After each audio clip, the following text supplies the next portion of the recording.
wanted to ask you about Atlanta. Atlanta it still struck me as very segregated in terms of where people were living, but economically, it wasn't. You know, I spent some time there last year, and I was struck by it's one of the few places I've ever been, one of the few cities I've ever been, where Black economic power and wealth have transformed the social environment around it as well. And it's what made me think about that idea of wealth and equity as the thing that we should focus on rather than equality. Because when you get one, suddenly you get the other. The people who pressed on with that American creed, yes, we can. Yes, together, we will make America better. Welcome to the next episode of Unintelligent Intellectuals. There's a lot of stuff to jump into, and no, I'm black and I'm sorry. So we just been talking a whole lot. We need to about find something race for white people. I know. Because I can't say I'm white and I'm sorry, because you already got I'm black and I'm sorry. Yeah. I can't culturally appropriate. Yeah. Ebony, what's wrong with you, man? Ebony. Yeah. But I think we're gonna. Well, we ended up taking a deep dive because we started we talked about a lot of different things, and then we touched on critical race theory. Like, oh yeah, we'll look more into it. We always keep going back to race. Yeah, we just started taking a deep dive. I think the last 5 episodes just like deep dives into like the way that different people look at it, and just like, all right. But we'll finish that up real quick, and now we're gonna shit on women. Yeah. We got a deep dive into puss. No, but there's a lot of other things going on, so I'm trying to finish this up, and we'll come back to it as an issue, topic of discussion. But I wanna finish up talking about race a little bit, just so we could talk about some other stuff. I think I wanted to start with the guy who did the review. He was talking about Jon Stewart and how that one video, I think. Is it New York Post? So I read the New York Post article, and I think that's where he got his numbers from. But essentially, like, remember that the video that she showed me, the guy who was saying that Jon Stewart wasn't doing too good because he was and like on opening he had like 18,000 views or something like that, and like he didn't have a lot of followers. And his first episode was like almost 200,000, I think. Yeah. So I don't. Oh, I see what you mean. Now it's dropped to like. Oh no! There was this. I think it was like 40,000 or less. Yeah, something like that. It was like terrible. Those low numbers. More people are watching Impact Wrestling on. What is that? What's that free TV thing? Tubi TV, like those apps that you can download. Yeah, there's so many now. I don't even. But I'm saying more people are watching that. Yeah, then we're watching his. Yeah. I follow. But it's because they get like around 200,000. Yeah. Because I watch wrestling. So if I go to like the news, like the dirt sheets. Yeah. They'll sometimes give like, here's this week's ratings for the shows. Okay. So like the Impact Wrestling. Yeah. You probably don't know anybody on it. No. Yeah, it's on like Tubi TV, and I think they generate like, and then I think they do Twitch too. Okay. And they get like 200,000+. Yeah. So more people are watching something that most people don't even know exists. You're right. Than watching Jon Stewart. Yeah. No, I'll follow that, and which is terrible. Yeah, it sucks. But at the same time, I feel like and the guy, like, when he was doing the review, he was talking about how, you know, he doesn't dislike Jon Stewart. He's like, he's done a lot of different good things for different people, like the first responders at 9/11, who are like struggling with that lawsuit about the debris that they're inhaling and the cancerous effects that it has on them, the tar pits, and like. The breathing problem started almost immediately, and they were told they weren't sick, they were crazy. And then, as the illnesses got worse and things became more apparent, well, okay, you're sick, but it's not from the pile. And then, when the science became irrefutable, okay, it's the pile.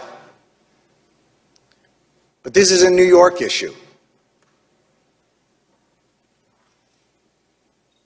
I don't know if we have the money. And I'm sorry if I sound angry and undiplomatic, but I'm angry. And you should be too, and they're all angry as well. And they have every justification to be that way.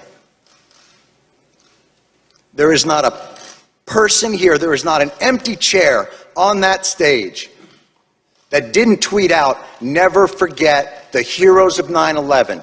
Never forget their bravery. Never forget what they did, what they gave to this country. Well, here they are. And where are they?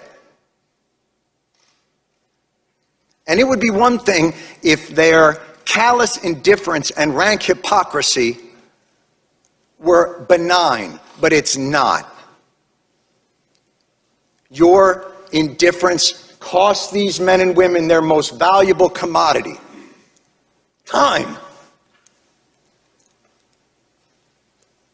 So he stands for a lot of good things, and like he said, he appreciates his show, but then he represents, he's just like, that now Jon is like desperate for followers, and so he's speaking with all these woke colloquialisms in order to try to garner more viewership to his channel. And I think because I like how a lot of people do think that. Yeah. And I've read those reviews, but what if it's not? Yeah, that's what I'm not sure. Because what if this is like his hill that he thought he should die on? Yeah. I think it's more so that, because I don't. There's nothing that. Now maybe being in that realm, you're gonna pick up on and incorporate the terms that are in it. Yeah. And then that gives you that image where it maybe seemed like you're trying to cater to it. Right. When in reality, he's just trying to find the best way to communicate about it. Yeah, and I think that's much more of an accurate take of the way that he's looking at it, as opposed to... We're on the same page. This is fantastic. Ebony and Ivory have united. Our powers combine. Yeah. Black Cracker. Holy shit! Wow, that's cool. That's gonna be our our. Now we're gonna take off. Now we're gonna get the views. It's gonna be BC. Yeah. Black Cracker. I'll be black. I have to have the black suit, and then your suit will be white. Cracker ass cracker. Yeah. No, you gotta have the B. B for black, but your suit's white, and then I'm C for the cracker, but my suit's black. Yang thing going on. Yeah, I like this. A lot of skin discoloration. Yo, it's about to be. We're about to take off now. Like we're gonna write a comic book. Fuck this YouTube. Yeah, YouTube. We're gonna have snacks. We're gonna merchandise. Oh, it's over. Sorry, guys. So it's like no. So yeah, that's gonna be our new moniker. So Black Cracker signing in. No, but I think he was trying to, and I think most people do this, and we talk about this all the time. How everyone tries to make everything a binary issue. So they're trying to simplify Jon Stewart into this box, and even like us last time, like we were just railing against like, oh, this was stupid, and this is like the worst take on race that he had. But it's like he has a lot of there's like hours worth of content that are super productive when it comes to race that he's having, and it's not. He just went down a weird route to talk about it. Yeah, I think in that moment, like that clip, like that video when he's on the panel, like that was like the worst of it. But like he was talking to this lawyer down in Texas. When he was talking to Cory Booker. And he's talking to some other people that are it's pretty bad. Yeah, okay, I don't. I think there was that one author. There was some woman, and I can't remember what her name was. Yeah, me neither. But I know what you're talking about. That was horrific. Yeah. I watched like 2 minutes, and I was like, I remember listening. I looked at the video. I'm like, it's 35 minutes long. I'm like, I'm not punishing myself. But I think the most revealing one was the interview with Cory Booker, which is why, I think that his views were. I've never looked at Jon Stewart and like, oh, he's just saying something. He doesn't really believe this. Like, I think he believes everything that he's saying. And I think if there's somebody around him that says something that he disagreed with, I don't think he has any problem calling them out on it. So people around him are saying stuff, and I think they are more locked into the woke culture, and he's like calibrating his message to attuned to what they're talking Side note: about. Sullivan's a homosexual. Sullivan? The dude that they were calling a racist. Yeah, he's like a married homosexual. Yeah. Oh wow. Yeah, you know what? There's a lot of, what is it? Dave Chappelle's using his white privilege. So I mean, you can't. The words don't mean words anymore, man. It's just. No, I'm more talking about the hierarchy of victimhood. Oh, so now it's established. So. See, he's gay and he has victimhood, but if it supersedes, if his whiteness then starts coming more into play, then he loses his victim status. Right. So it's like, oh man, but now we're talking. And then about he's also a race, white male, so that and then that's like that lady said. I didn't come here to talk about white male. Or talk to a white man about this. This is why we don't talk to them at our dinners. Yeah, and then all our dinners are just it's paying somebody $25,000 just to tell you how much you suck because you're white.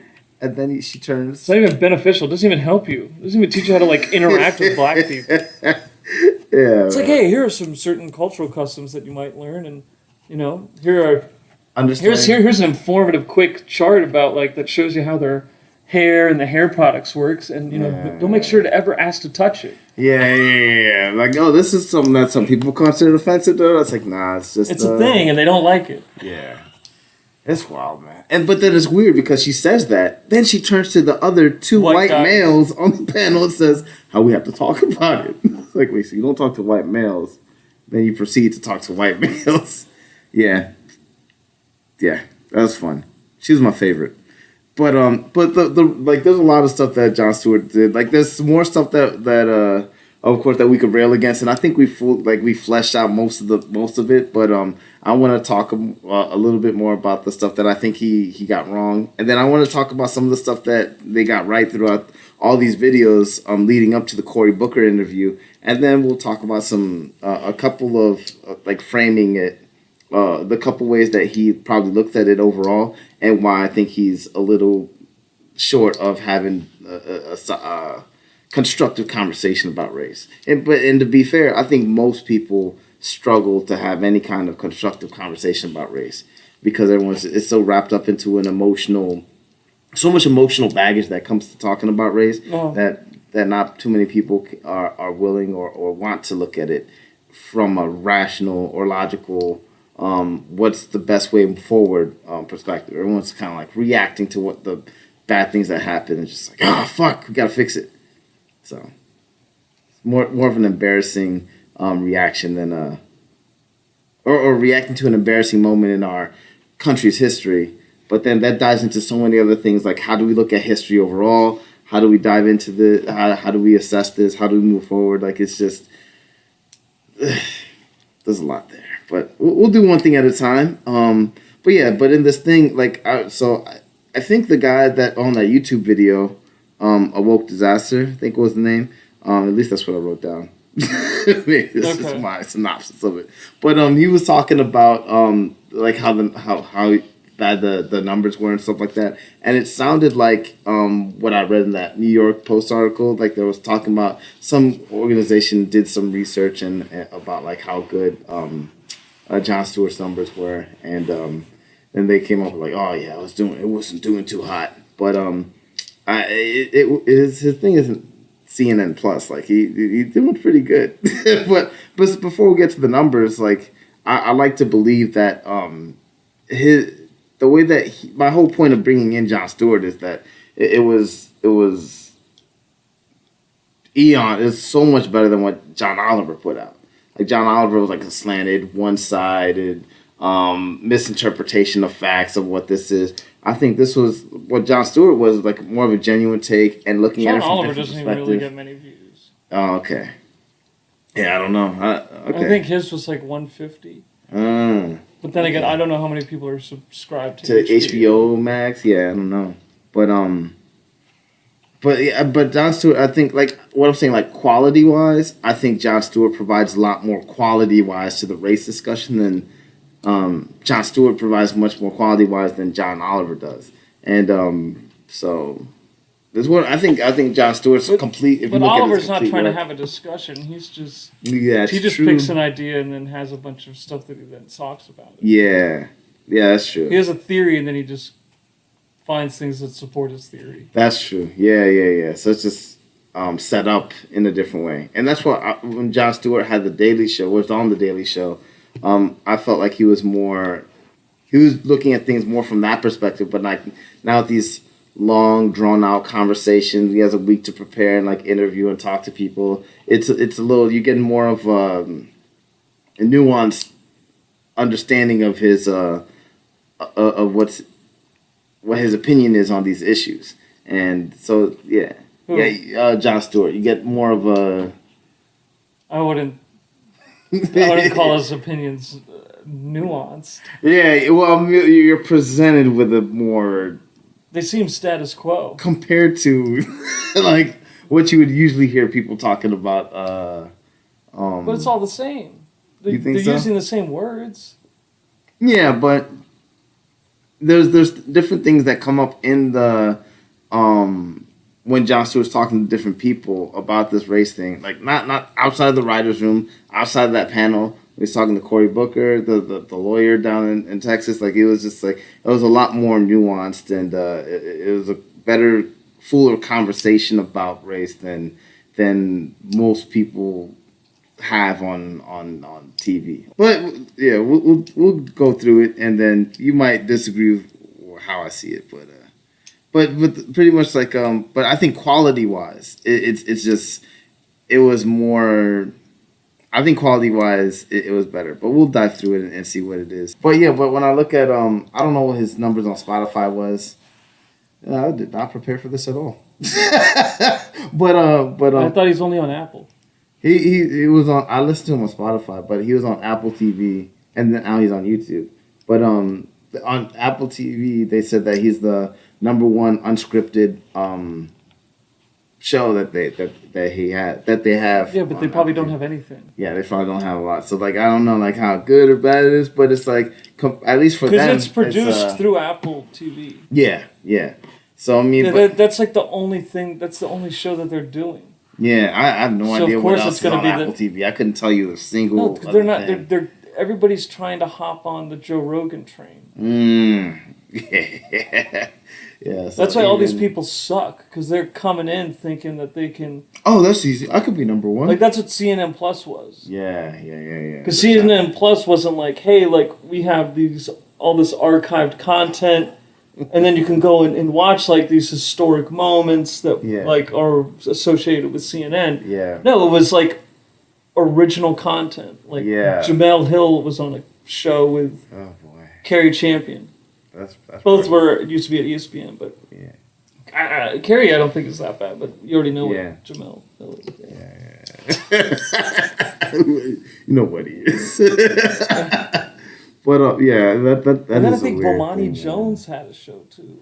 Oh no, his show's on HBO, and it's so funny because you could see CNN for free, and people are just like, "Nah, I'm not gonna pay for that shit."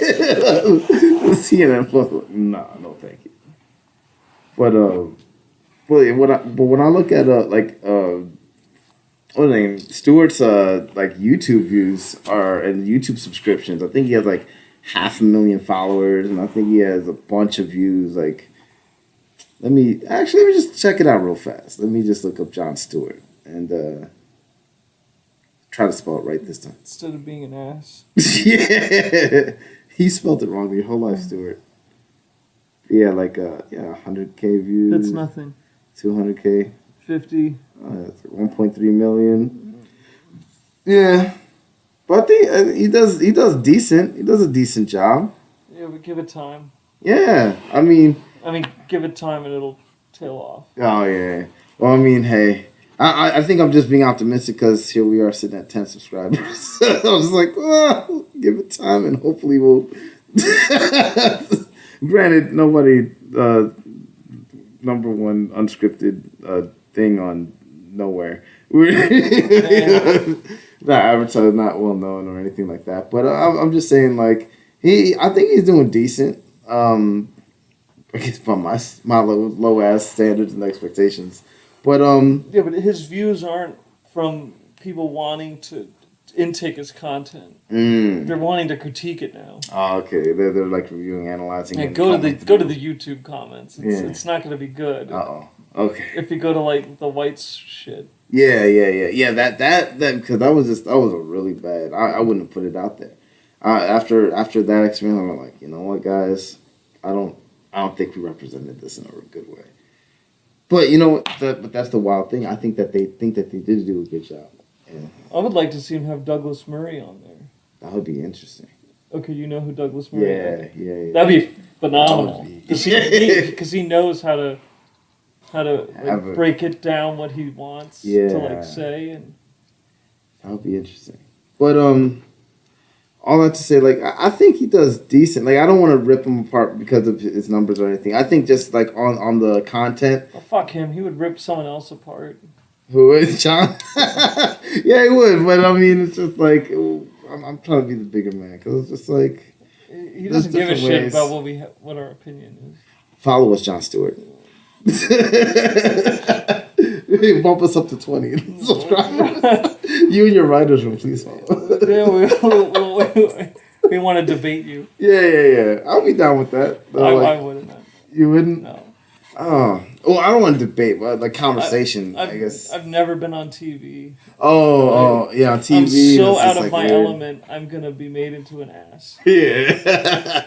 Yeah, like I think like I appreciate his wit. Like when I grow up, I want to be like. I'm gonna get frustrated and overcome. Oh, okay, See, I'm not stupid. yeah. I want to like. I'll just be like, well, what do you think? Like, I hear what you're saying, but it's like, have you thought about it from this opinion, or have you considered that people who look at this thing with these understandings in mind? Or man, I really like remember the show that you did that you were like. There was a point where he was talking about. And this was probably one of the bad takes, probably one of the worst takes that he had when he was interviewing Cory Booker, where he was talking about like, oh, it's the rednecks with the Confederate flag, and then Cory was like, nah, I don't know who's saying this or who's voting for this.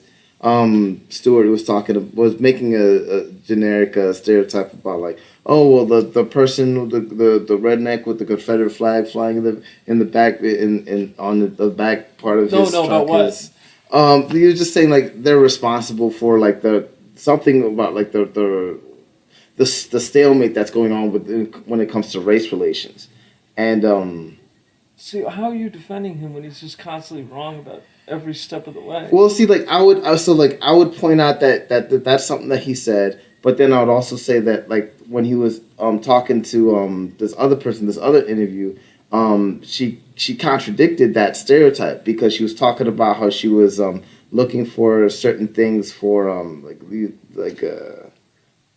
think it was I want to say it was a artifact or something, so artifacts that she could put in the museum about like this lynching that happened in this area. And so she was in this area like digging in the ground, and this big white guy in a pickup truck was driving by and was kind of like looking at her and was asking like, hey, what are you doing there? And she kind of like had the same kind of preconceived notion of who this guy is and what this guy's about. But then she decided, you know what, I'm not going to utilize that preconceived notion, and let me just tell him. And she told him, like, oh, I'm looking for blah, blah, blah when it comes to, like, my, and I think it was someone who was related to her, like, one of her, like, distant ancestors. Okay. And then he was like, oh, okay. He's like, can I help you? And she said she was shocked. She's like, wow. And then, like, he was over there, and he was helping her till the ground and, like, look through the stuff. And they were just going by hand, and he started crying. And she was like, why are you crying? Like, what's going on? And he was talking about how he's like, well, I can't help but to think that one of my ancestors probably did this to one of your ancestors. And, like, they had a cool human moment right there. And see, that's those kind of relationships, those kind of stories, those kind of, like, breaking down stereotypes is something that's progressive for racial relations in America. And I would tell him, I'd be sitting, like, if I was talking to Jon Stewart, I'd be like, I think you should focus more on that than you should focus on perpetuating the stereotypes. Because it's just like, I think you'll reach more people. I think less people can shit on you if you're willing to acknowledge everyone as a human being before you decide to. Publicist. Oh, I don't know. My 10 subscribers. I don't know. don't know how far I'll get in the interview process. Like, shut the fuck up, Ivory. But yeah, like so that's what I would think about it. So I don't but who knows, man? I don't know how he'd react to that. I have no idea, but I'll be curious to know. So like that's why I want to sit down and talk to him, because I mean it doesn't have to be on TV or nothing. Like I would like to just sit down, like, hey, Jon Stewart. So back to the show, like the poorly made points. Like, so these are some points that he made, or somebody that else the writer's room made, or something that he did in his monologue. I just keep yawning. I know, man. You're like permanently sick and tired. But pot arrest. Oh yeah, that was No, side note. That was a recent thing. That was kind of a viral video of where somebody was trying to catch somebody at like one of those like auditorium things where they get to like ask questions, and they were trying to talk about like the whole criminal justice system, and like because blacks are like 35 or like 36% of the population, and like that's no, I think it's like 14%. Oh, you talking about in that specific? No, prison. Oh yeah. Prison Yeah. population. I think it's high. Yeah, It's like 35, 36. Okay. And they were trying to say like that's systemic racism. And then the person was like you do realize like black people commit like 50% of the murders in this country. Like they're overrepresenting in certain crime statistics. And then they kind of were going back and forth, and then it was like this is like direct correlation to like the family, and then they tried to say that like that person was sounding racist, that like black people are just prone to crime. It's like no, it's like that's not what he said. It's living standards that produce a bad quality of life for the next generation that's living in that. And if you don't break those cycles, then it's just a repeating cycle that is only going to get worse. Right. It's weird, and that's what else I would talk to him about, because that's what on that panel discussion. Because I guarantee you, they think that the criminal justice system is like rigged up. Yeah. It's like, but like that there's like plenty of African Americans who participate in the criminal justice system, all the way up to like from the beat cop all the way up to judges. So it's like, are they racist too? It's like. So they only see, they look at things so binarily. People don't even know how to accurately talk about how it's racist. Yeah. Because you could make the argument that because of redlining and like not being educated and not getting jobs, that they then... Right. Let's imagine that the path for different races to succeed in America was a literal race. More precisely, a relay race, from one generation to the next, over the course of 400 years. For the purposes of this segment, we'll use the popular video game Mario Kart as an analogy. In this analogy, the blacks will be represented by Luigi, and the whites will be represented by Mario. Okay, let's do this. The American race. On your marks, get set, go! Mario's off to an amazing start. He's taking away the land from native Shy Guys, giving them capes infected with smallpox. Nice move. Mario is speeding fast around the tracks, folks. But hey, Luigi doesn't seem to be going anywhere because he's locked in chains. It's weird for a race. When is he gonna get off the starting block? It looks like he's gonna be stuck there for about 250 years. I don't know, folks. Is it just me, or does it look like Luigi has a small brain? Science says yes. Whoa! Princess Peach just signed the Emancipation Proclamation, and Luigi is off to the races!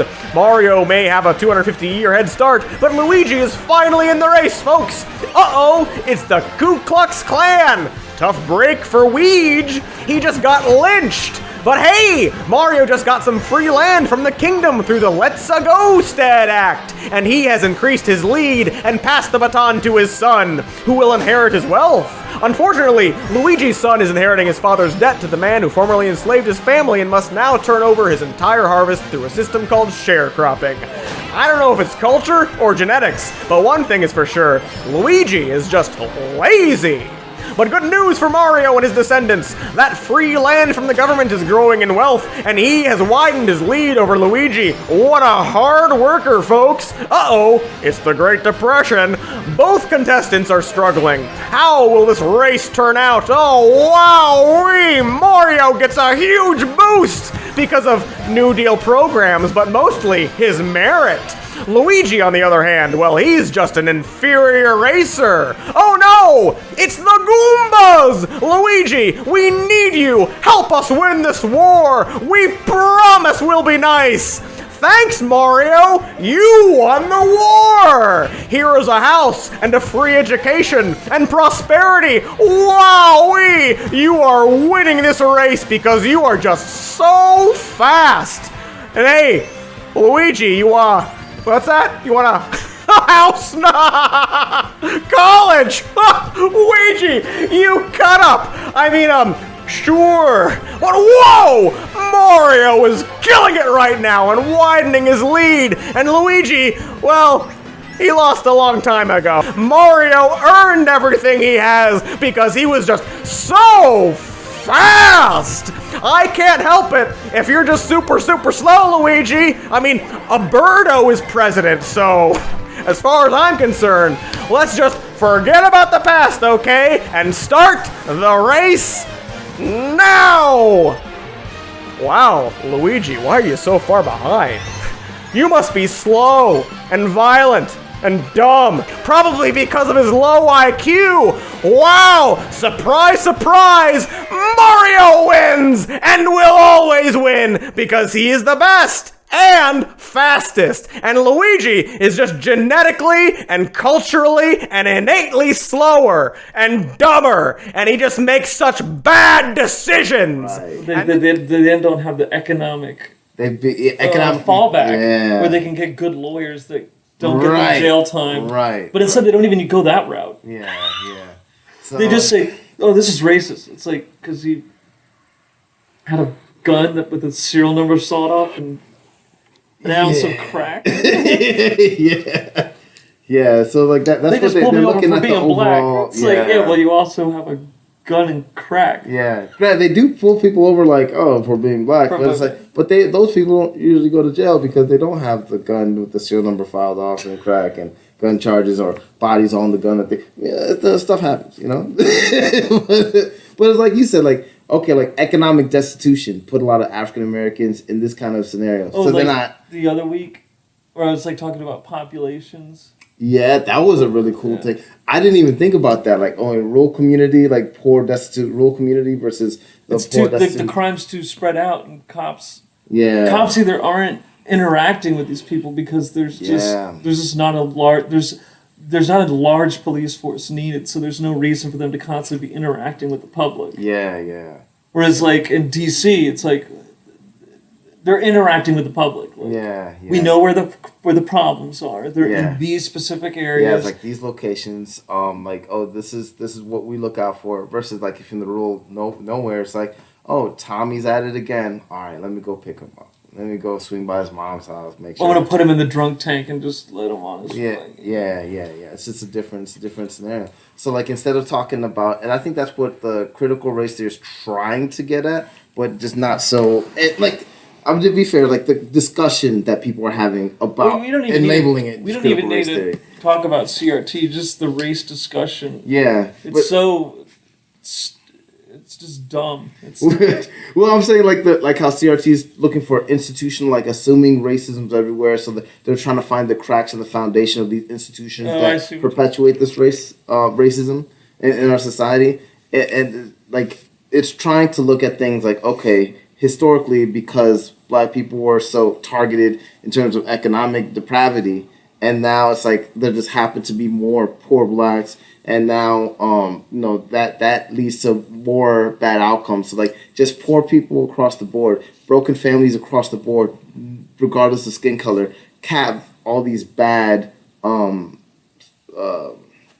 outcomes that come from that arena. not just economic, but like food deprivation, the crime statistics, what they're willing to do for as a lifestyle. It's like, those things are just bad across the board on that kind of scale. And because historically these things happen and a lot of black people are stuck there because of those historical systems, that's why there's a lot of black people in those systems.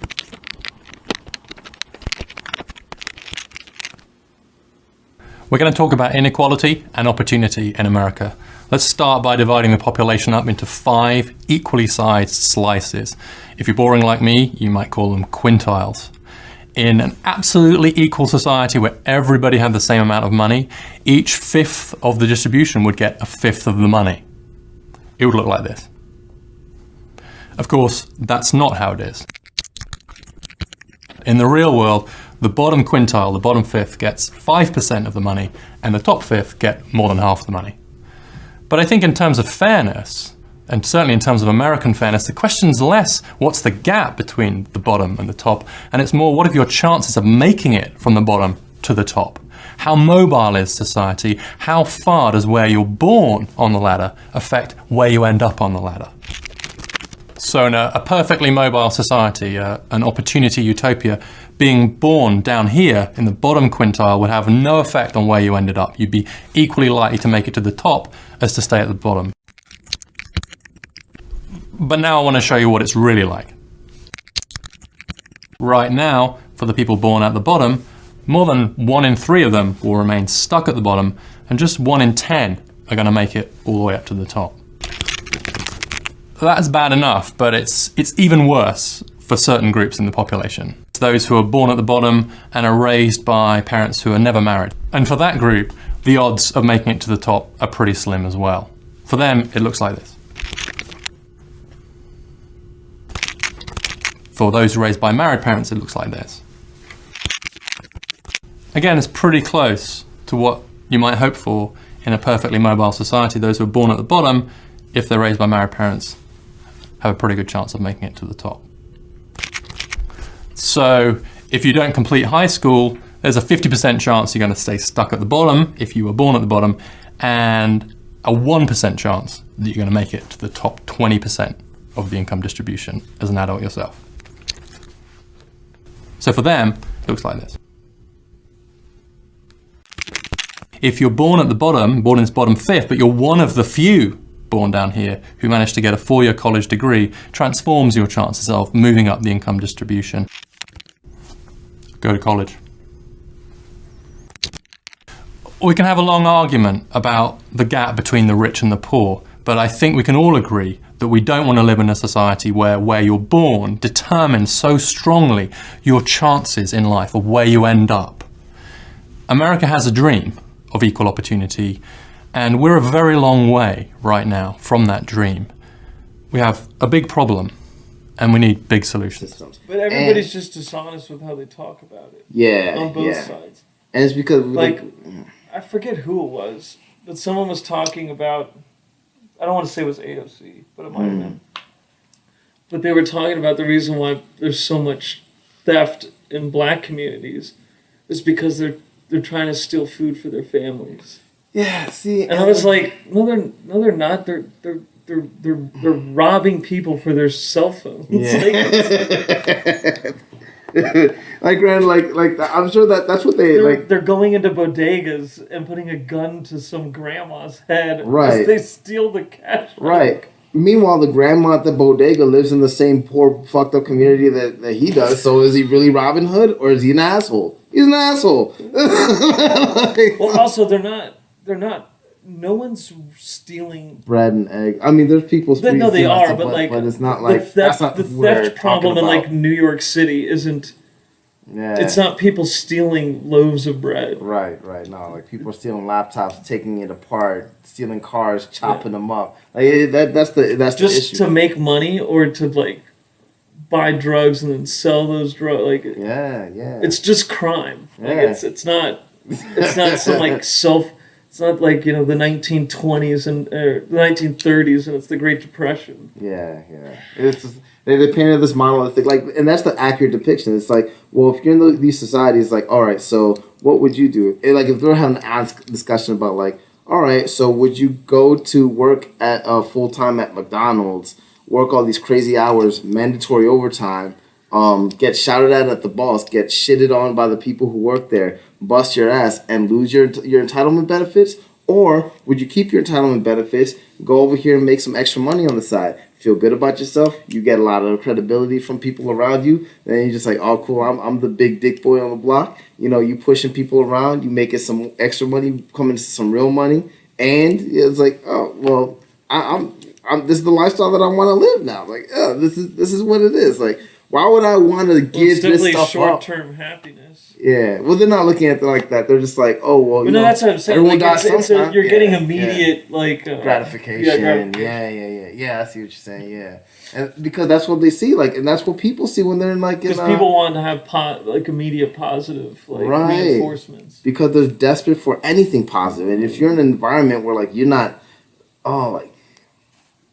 like you're not used to being someone being nice to you, like someone asking you questions, and you're just like you're on edge because you're like, what the fuck did this person want from me? That's different than like if you live in suburbia or out in the middle of nowhere, and someone's like, hey, you doing okay? And you're just like, yeah, I'm alright. I'm just kind of down on my luck because it's a different fucking environment. And like instead of taking all those things into consideration, we just want to monolithically like, oh, everybody's just a good parent, just trying to steal some eggs and some bread. It's fucked up though putting these guys in jail. It's like, no, be honest. Like, fuck. Like, part of me is like, they've just never interacted with those parts of society. No, it's just catering.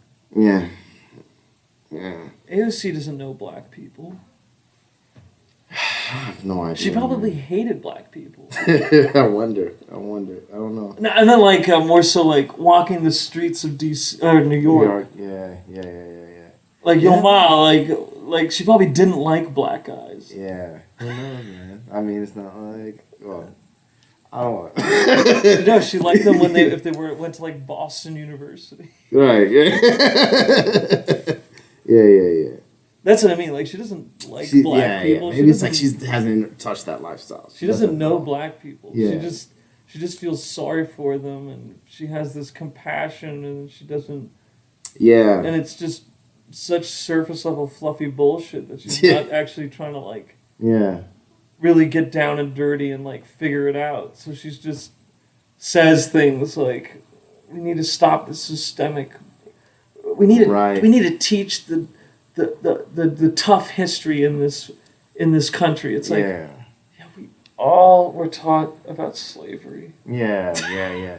And instead, like, no one didn't know that Martin Luther King was assassinated. Yeah.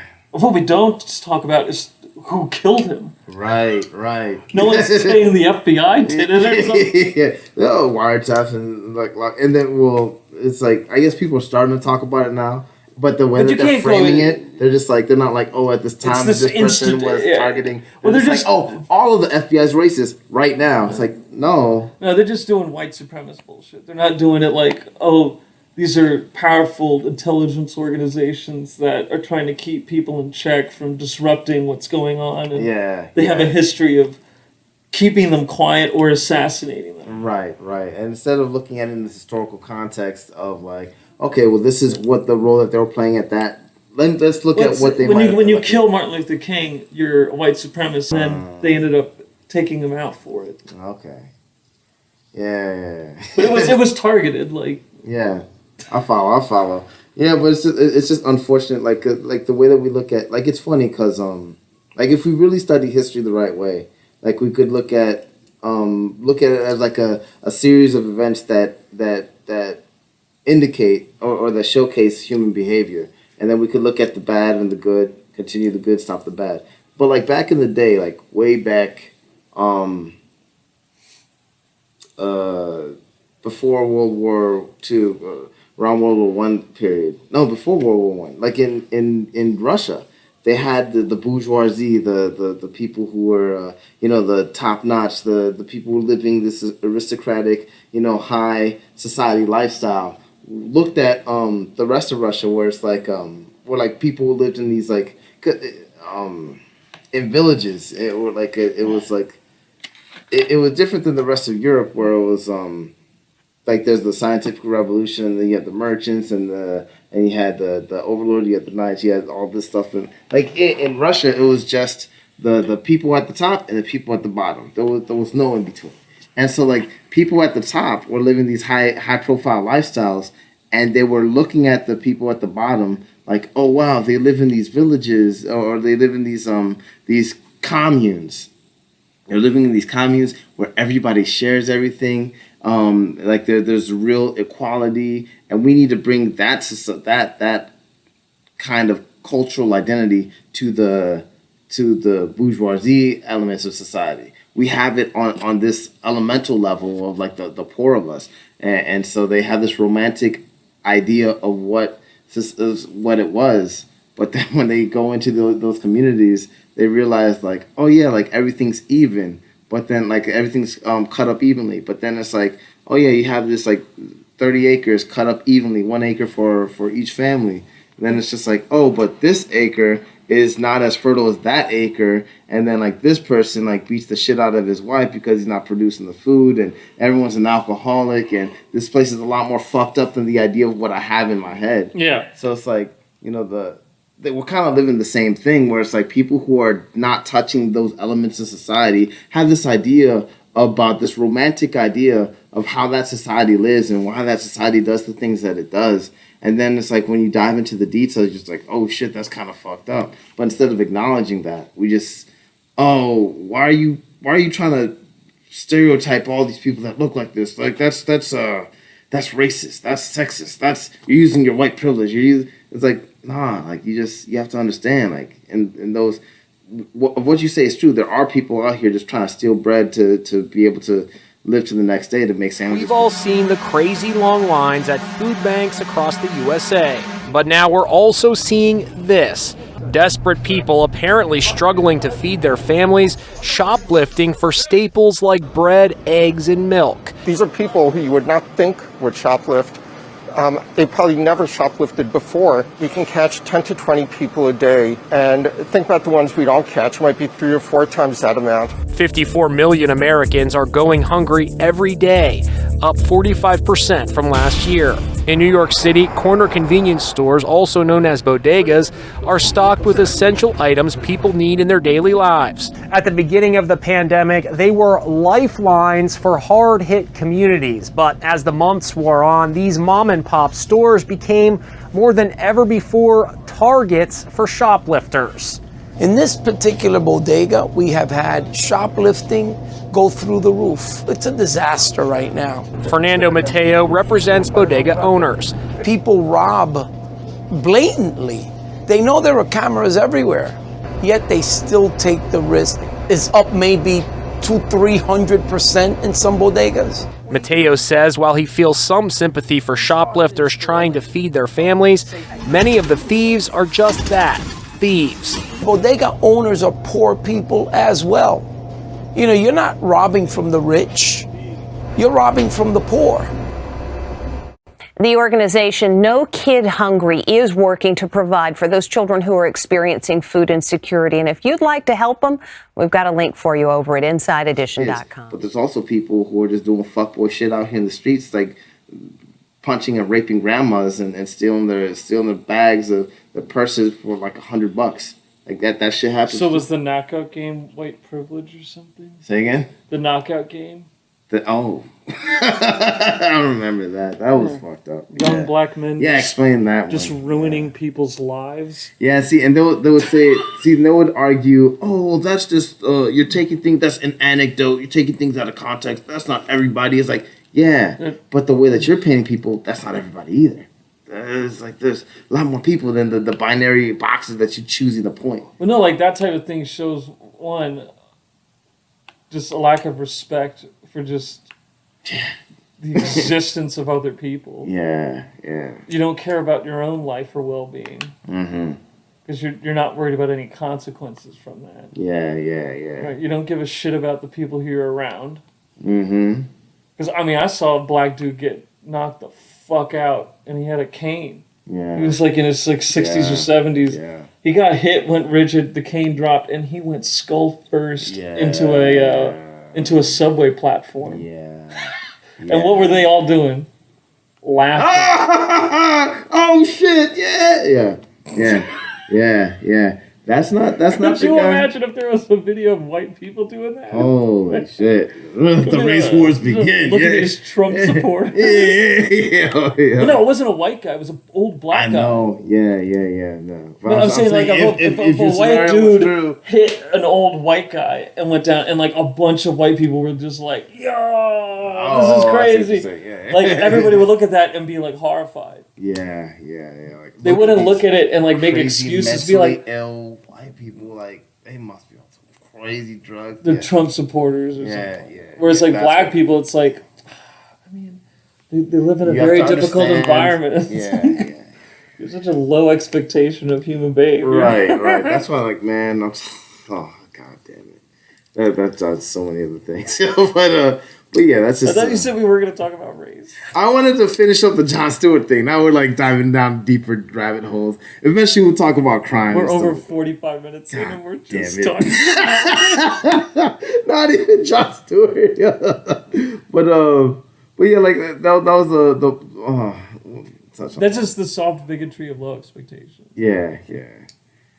But like the black people aren't expected to act properly in society. Yeah. And therefore, we don't hold them accountable, and then they can then get away with it. And that's the wrong response. Or not get away with it, but like you create a precedence where they know that they can get away with it, or that they're not valued enough, and then that makes them not care about how they're being perceived in society. Not that it's really taking those people are taking into account. Like, I wonder how the rest of society is going to see me if I do this. That's like the furthest thing from their mind. But it's just terrible how we look at them through that filter, and it's just like that's not the way to. Because that's happened with me. Because I'm like I talk a lot of shit. Yeah. But at the same time, like my white upper middle class shit like kicks in sometimes. Like when I'm in public, because I'm like, yeah, we gotta just don't rock the boat. Yeah. Relax. But then like I'll be with some other more characters here, and they'll kind of like maybe they get like have a disagreement, right? Yeah. So like if me and you got upset with each other, like legitimately upset with each other, like I would expect that we would bottle this the fuck up and then let it spill over when it needs to in a proper time and place. Right. In each other's car, at like whatever. Be like we're gonna talk. It's like, wait, but like you would like if you were one of them, like you would like start addressing with me right now. Be like, like you want us to act like a bunch of them right now, like because we can do that, and then it's just gonna make everybody look like shit. Yeah. Because now everyone's gonna be staring at us, going, "What the fuck is wrong with you?" Yeah, I wonder. That's cool. I don't know. Like, I mean, I don't remember. I think if I ever had an issue with somebody, I just thought, like, we're addressing this now. But then again, like, I'm not... You know what I mean? Like, I don't mean, like... That's kind of like, fucked up. Like, I mean, like, when, like, it's, like... You know what I'm talking about. Yeah, things get super heated. Like, this isn't going to be good in public. Like, this is going to go down in a bad way. It's like, if something we're not going to look good right now. Yeah, we're going to have to handle that behind closed doors kind of thing. No, I feel you. But then that'll be like right there, like, yo, we need to, let's go. We got to go talk. Not that something bad. You get what I'm saying? It's like when you have that emotion where, like, we're about to get flavorful. And we don't need to get flavorful out around, here. Like, a bunch of people. Yeah, because these are the people not to do it with. Yeah. Like, we're not on a corner where, like, if we start kind of spouting at each other, people are going to be like, oh, like, you fucked up. Like, we're in an area where, like, the more, like, outrageous we seem, the more we're going to be, like, ostracized from, like, the social environment that we're in. Yeah. And then that brings awkwardness to everything. Right, 100%. Like, someone might come up to you and be like, I'm sorry, you got to leave. Like, and they'll be like, we're getting kicked out because you couldn't fucking hold it together. Yeah. And also, like, you don't want to, like, present yourself in that kind of way in certain environments. Because of your environment. I know what environment I'm in, and when I'm in particular environments, like, my, like, whiteness really kicks in, and I'm like... I was like, I need to be... we should be cool. You're too loud. I think I'm more like, if I'm in a certain environment, I was like, no, we got to do it in a different environment. Because if we flesh it out in this environment, it's gonna get stopped and nothing's gonna get resolved and more bad blood's gonna happen. I was like, no, we're gonna have to go resolve this now. We got to remove ourselves into a different environment. But I'm following what you're saying. But no, but what they were saying, I think this is a point with the pot thing with the Cory Booker. They were saying, the pot arrest showed the crime focus. It was, I think it was one of the well made points, because they were saying how white people use weed, self-reportedly use weed or marijuana as much as, or close to proportional as much as percentage wise. Yeah, percentage wise, as much as black people do. But then the large amount of arrests that happen for weed related offenses of African Americans is much more higher than it is in white Americans. And they're saying like, oh, that looks like it's pointing to the racist.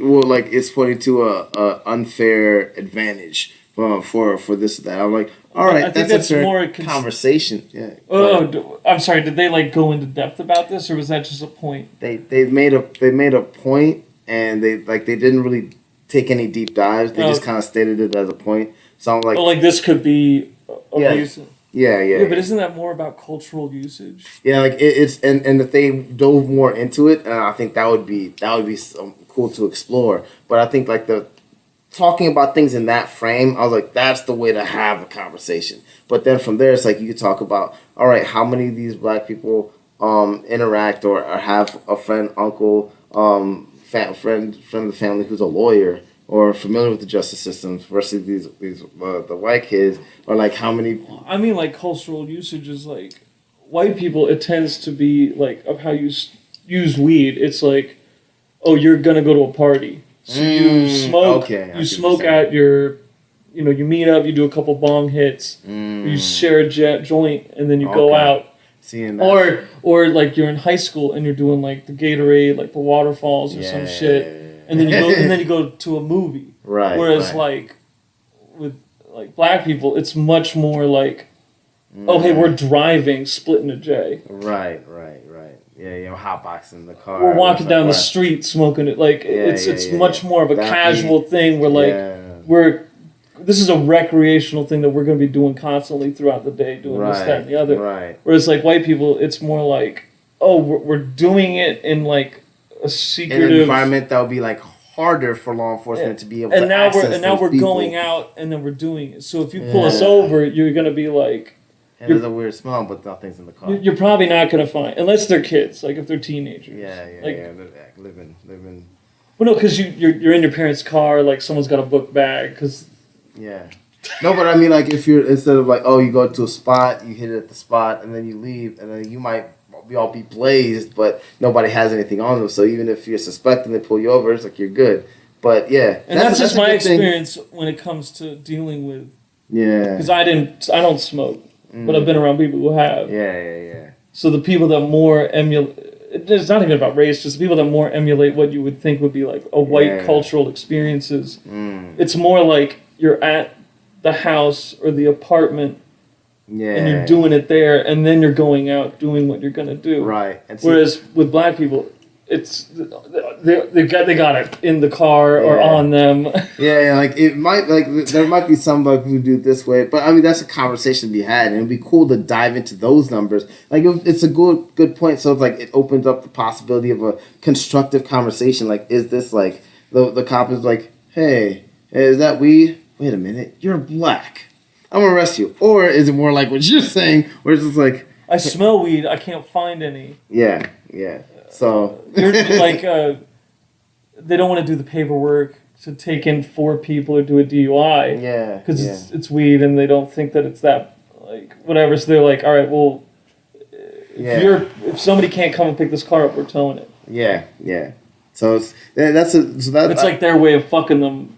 Right. Because of weed, because they're not like that fucked up, but they can tell. Right. And they can't find any. Whereas a black person, they might have it on them. Yeah. And they're like, all right, so what are we going to do now? And I'm sure there's other instances where they're just like, this is a black person. Especially over the last, 40 years. Yeah, well, like, it might be an instance where it's like, oh, this is a black person, this is Baltimore.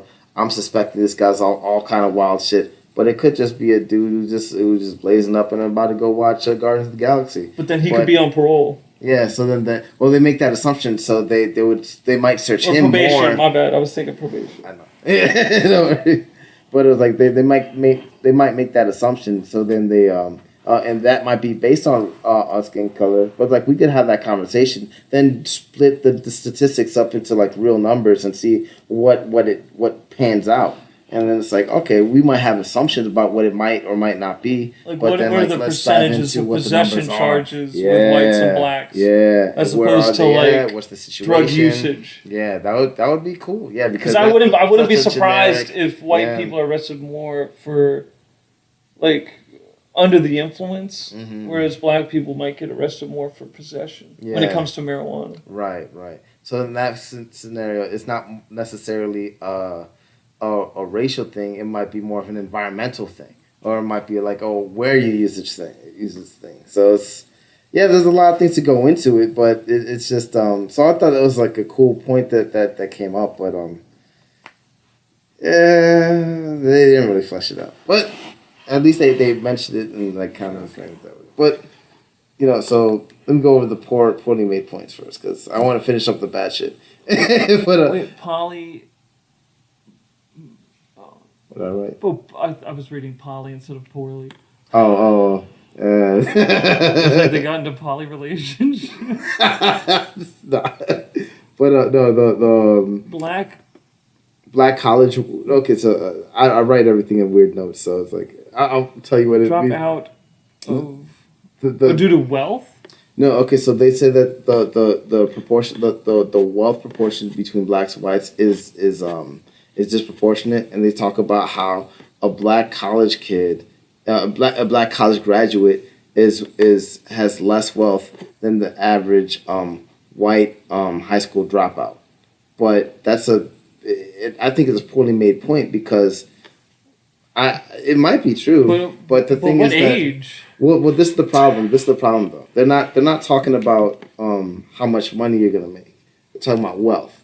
So they're not talking about income prospects. They're not talking about job prospects. They're talking about just wealth in general. So it's like, they might have more wealth, but wealth at this point of your life is much. First of all, Well, what age are they comparing this? I mean, I think they just. You would. Assuming the statistic is right, because I don't know. There's no way black college graduates have less wealth than white high school dropouts. No. It is possible, but like this is a mischaracterization of understanding of Do you mean economics. net worth? Yeah, like if they're talking about that's what I think. I think they're talking about net worth. So it's like, all right, well, I'm gonna assume that most people coming out of college are in debt, right? Oh, so you mean these people? So these people own houses. Well, like it just in general, I think they're just wealth in general, like their assets versus their liabilities. If you go to college, you're gonna have more liabilities. People coming out of college are in debt, so They've got like a mortgage or something. No, I'm just talking like if you go. I'm just confused. That sounds like a stat that's made up. No, I think it's accurate, but it's like it's misrepresented because like if you go to college, you have to take out money on loan because most people don't have 40,000 in debt. Yeah, so you're 80K in debt, versus the person who dropped out of high school isn't 80K in debt because they didn't take out a loan. It's like, well, yeah, the guy who dropped out of high school is wealthier than the person who graduated. But that's from my college. point. It's like, what's the age that we're covering this? Oh, I don't know, but You're going to tell me black general, people who are college educated over the age of 50 have less wealth than high school dropouts over the age of 50 that are white? No, well, I think, yeah. Oh, I see what you're saying. Like, are we talking about like immediate after, or we're talking about like 40 years down the road afterwards? That's a good question. I don't know. And what are those demographic breakdowns? Like, yeah, that's a good question. At what point are they measuring this?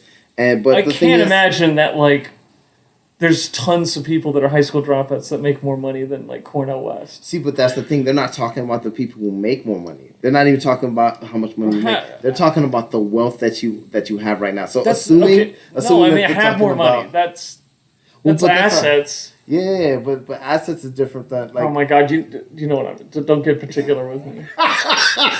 Like for example, like if you acquire. You're gonna tell me they own a house that's worth more than. This is what I'm saying. Okay. Than every on average college graduate. Let's span it out. So let's talk about like immediate. Like let's talk 'Cause about most- an immediate college graduate versus an immediate high school dropout. And someone who, Oh yeah, because they're not in debt. yeah, exactly.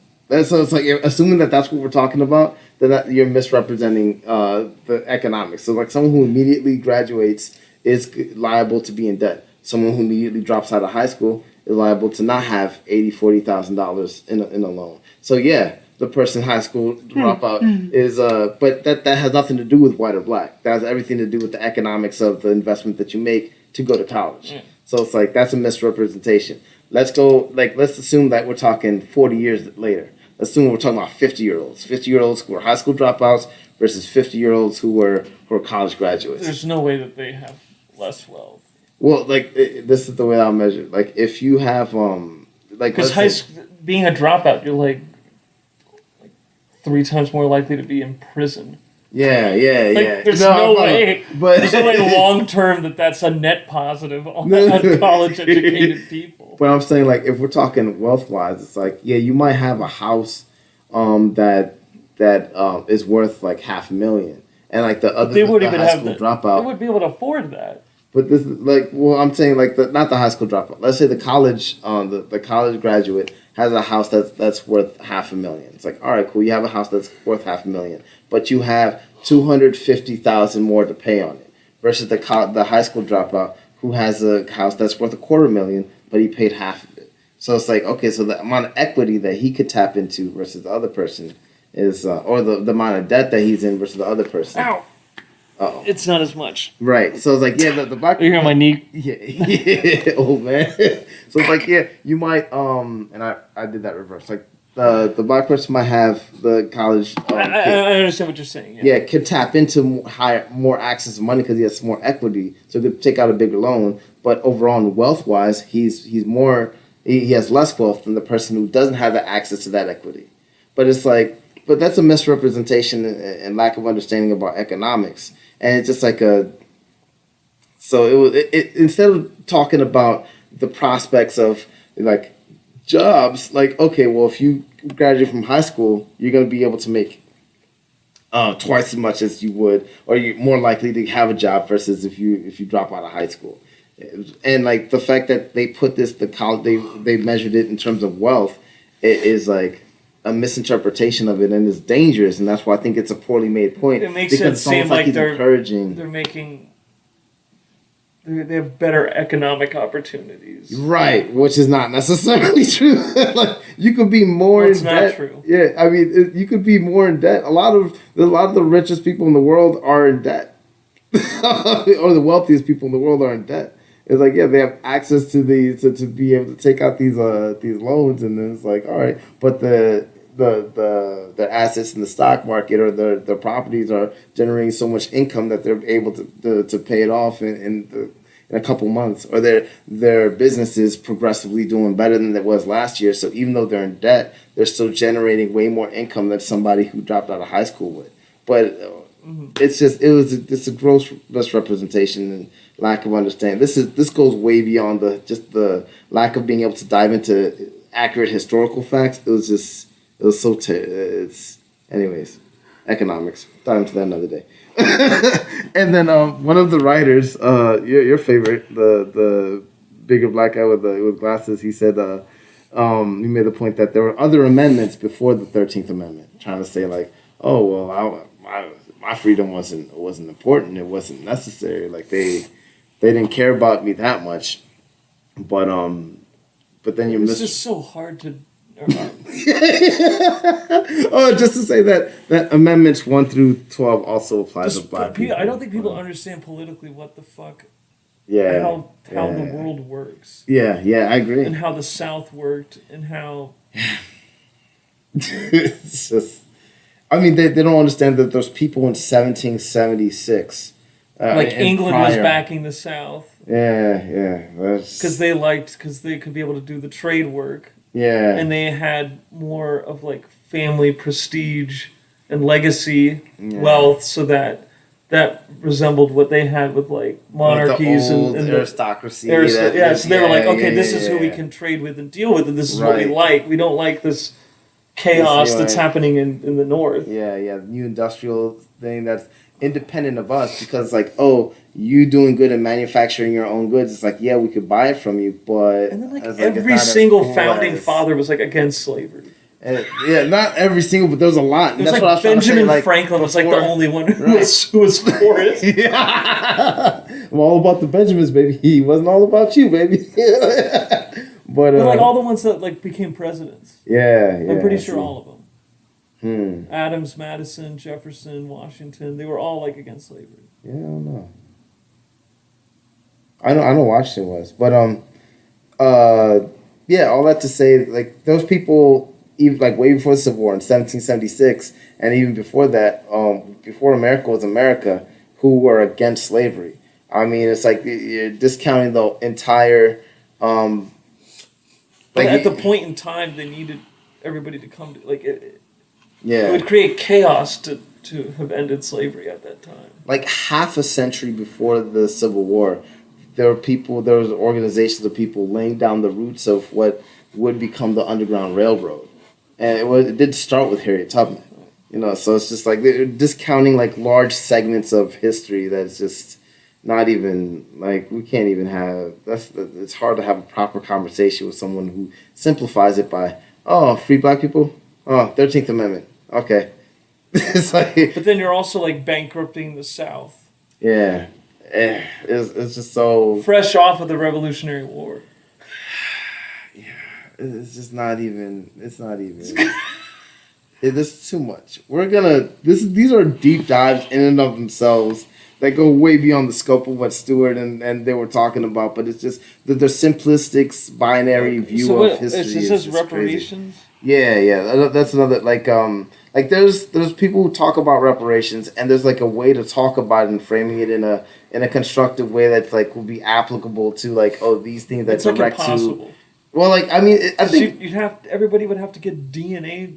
Yeah, to see like who's it's gonna be because you would have to meet certain percentages of what is a good enough percentage, right? And think about all the people that don't want to get DNA tested and what the government potentially is going to do with that information, right? And yeah. There's all kinds of stuff, conspiracy theories there already. So and then like, how who's them funding that? No, I follow, but like I've heard like the groundwork of like conversations about reparations where it's like.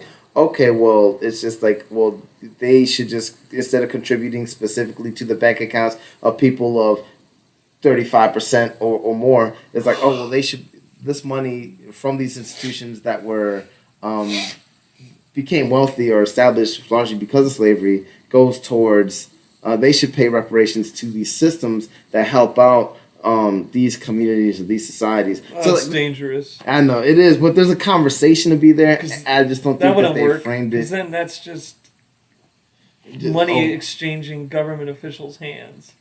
Yeah, and that's where it gets dangerous. Where it's like, okay, well, who's going to be in charge of it? How much? To what extent? Like, it sounds messy. Yeah. Then it's like, oh, well, how can you prove that the system over there works better than the system over here? Because and I'm sure that some people feel a little upset. Like, oh, well. I see what's going on with government funds in San Francisco or in California where they have 6-figure salaries to deal with homelessness, and homelessness doesn't seem to be doing too much, getting too much better. So it's like, where's this money really going? How is it really used effectively? So like that opens up the door to a whole other conversation. But the way that they framed it was just like a generic, like, he just kept saying reparations or kept teasing reparations in his monologue. And I was like, I'm sure you get applause from that, and I'm sure it's cute. I'm sure, like, you think that's the right way to go about it. People are pretty much done with him. I don't think he's got that much energy behind him like he used to. Well, I don't think, even he himself, I don't think he's that committed to that idea of reparations, because he was really committed to, I've seen what he can do when he's really committed to a cause, and reparations doesn't seem to be one of those things. And it's just, like, if he was really honest with himself, he's just like, well, this is an idea that we could talk about, could discuss, but he's being a little disingenuous about how he truly thinks about those things. So I think in that respect, then it's not really an accurate representation of what he believes. Okay. So poorly made point, because even the way that he framed it in general was not in a conversational way. Okay. It's just like, as a matter of fact, this is what it is. Like, you don't even believe that. Shut up. And then when him and Booker were talking, Booker was talking about how like the prison system was like a warehousing human potential, which is again, it's like it sounds nice. It's a cool point, and it's like and it is humanizing criminals and stuff like that, because like, oh, not everybody, we shouldn't stop just look at everyone as bad guys, but they're not there because they were just like, oh, you had potential, man. Oh man, you ruined your potential. I'm gonna put you over here. It's like, oh man, but I can't reach my full potential. It's like, yeah, that an element of that is true. You're not reaching your full potential, but like the potential, your potential to do things that are harmful for society is also there. So it's not just as altruistic or as positive and Disney-esque as he presented it. So did you say Disney-esque? Yeah, that's a word now.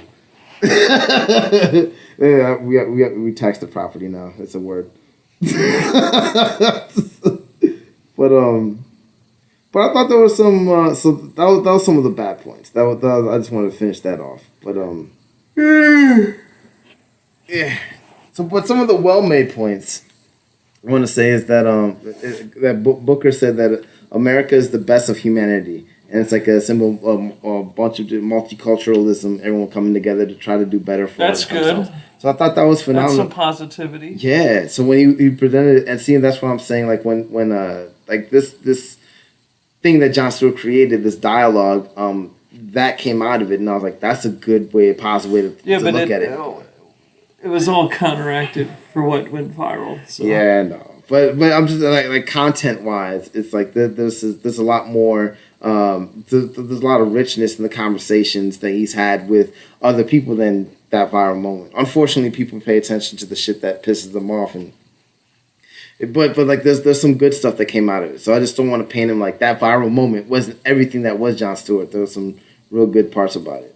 And then the other thing is like because Jon Stewart was kind of asking him, what can you do to make things better? How can we solve this race thing? And Corey was just really focused on this idea of being more empathetic with each other, just like across the board, just like for your enemy, people. I mean, that's how you have a better conversation. Yeah. So, and they unfortunately didn't go in that direction. They were just like, it's just generic. It's like, yeah, that sounds good. Thanks. Well, he's a good.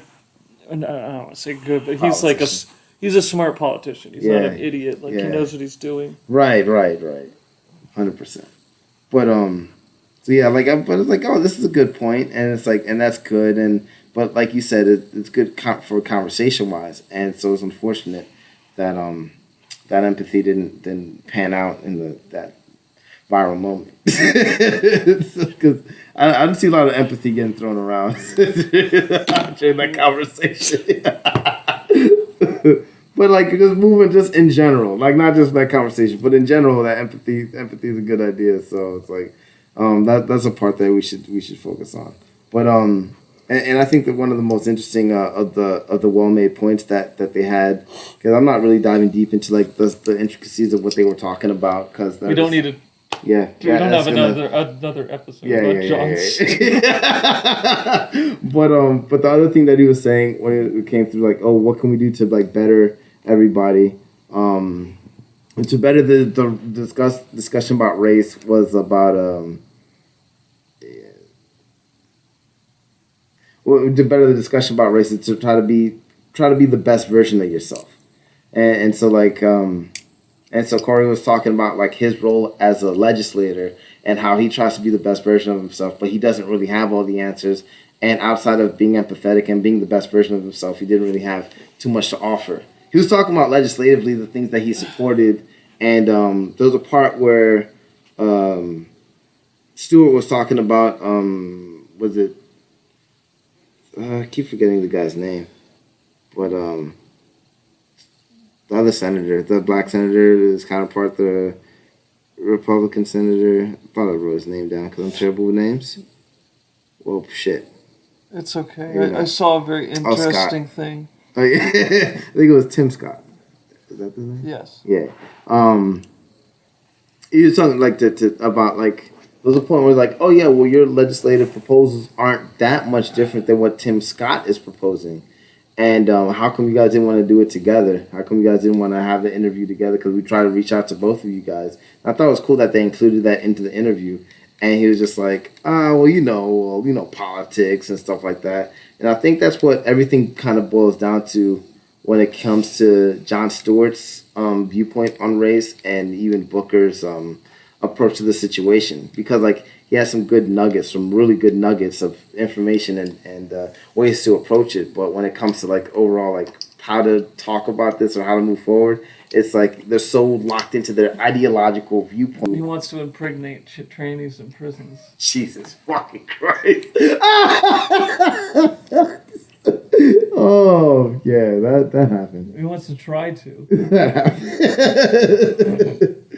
But, I want to try and impregnate a trans.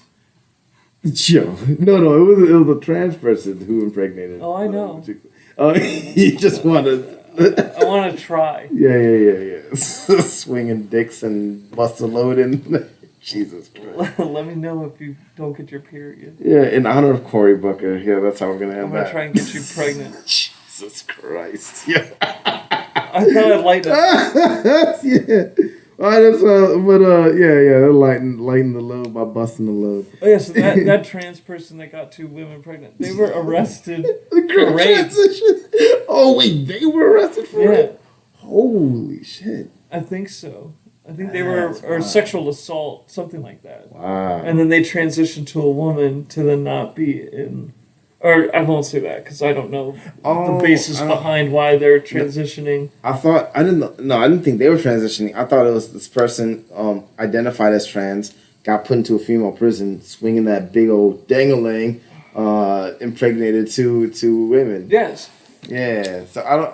But they transitioned while in prison, I believe. The women transitioned? No, the guy. Oh, the guy was. Oh, I see what you're saying. Yeah. But he still has his bitch, though. Yeah. Oh. Well, most do. Yeah. So most trans women are not, have not removed their genitals. Oh, man. Yeah, that's a... I don't know, man. I didn't... I would do that. I don't know. I don't know what the... I mean, this is a smart play. Like, it's just like, oh, well... They haven't seen dick in a while. Although they get a lot of yeast infections. Oh, jeez. Because it's not very sanitary. Yeah. So, yeah, I mean, if you're in prison and you just march around a bunch of dudes, and you're just like, oh, I want to change the scenery. You know what? Fuck this Fleece Johnson bullshit. I'm going to be a woman now. I thought about bad pussy. Oh, yum. I'm going to turn into Steve-O. Oh, God. Every moment. Yeah. Oh, yeah. Fucking fuck. But yeah, it's like, yeah, ideological, whatever. Bad pussy. You want to dive into the bad pussy? What's bad pussy? There's a lot of, that could potentially be bad pussy. Amber Heard's bad pussy. Yeah. Oh, maybe she has great pussy. No, she probably has amazing pussy. Somebody made a joke that don't shit where you sleep. She probably sucks dick so good that she if she stops to go to the bathroom, the saliva will it'll stay it's so sloppy that it'll stay connected and follow her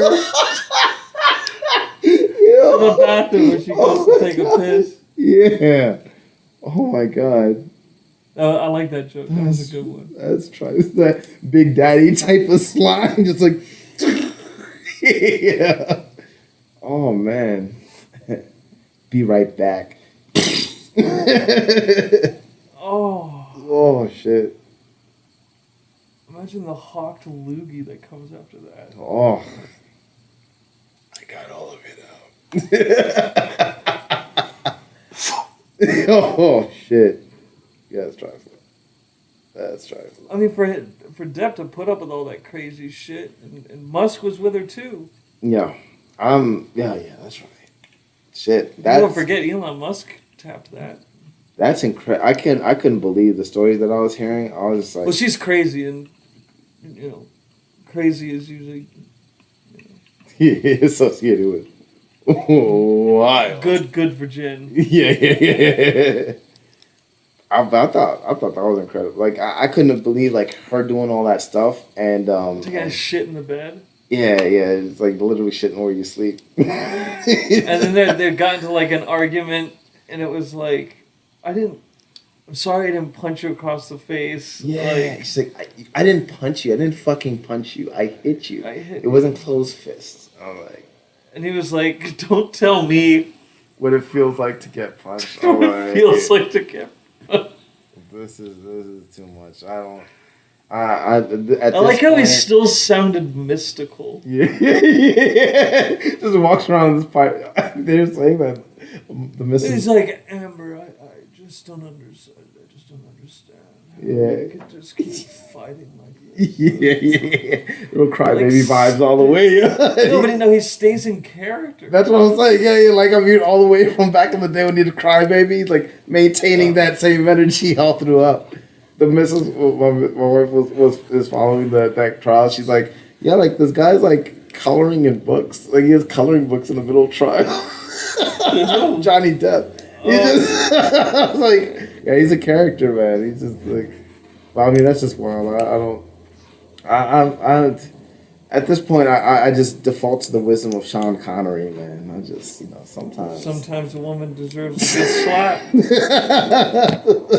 to put her in her place. Yeah, it's like, oh, that sounds fucked up, but it's funny when you listen to him and like of how upset the interviewer is, but then with the way he explains it, you're like, that makes sense. Yeah, it's real matter of fact. I mean, because women do like pushing the envelope as far as they can go to get you over the edge. Yeah. I'm just not a fan, dude. I like how when they ask like if you hit your wife, and then just like, no, I love my wife. That's why I don't hit her.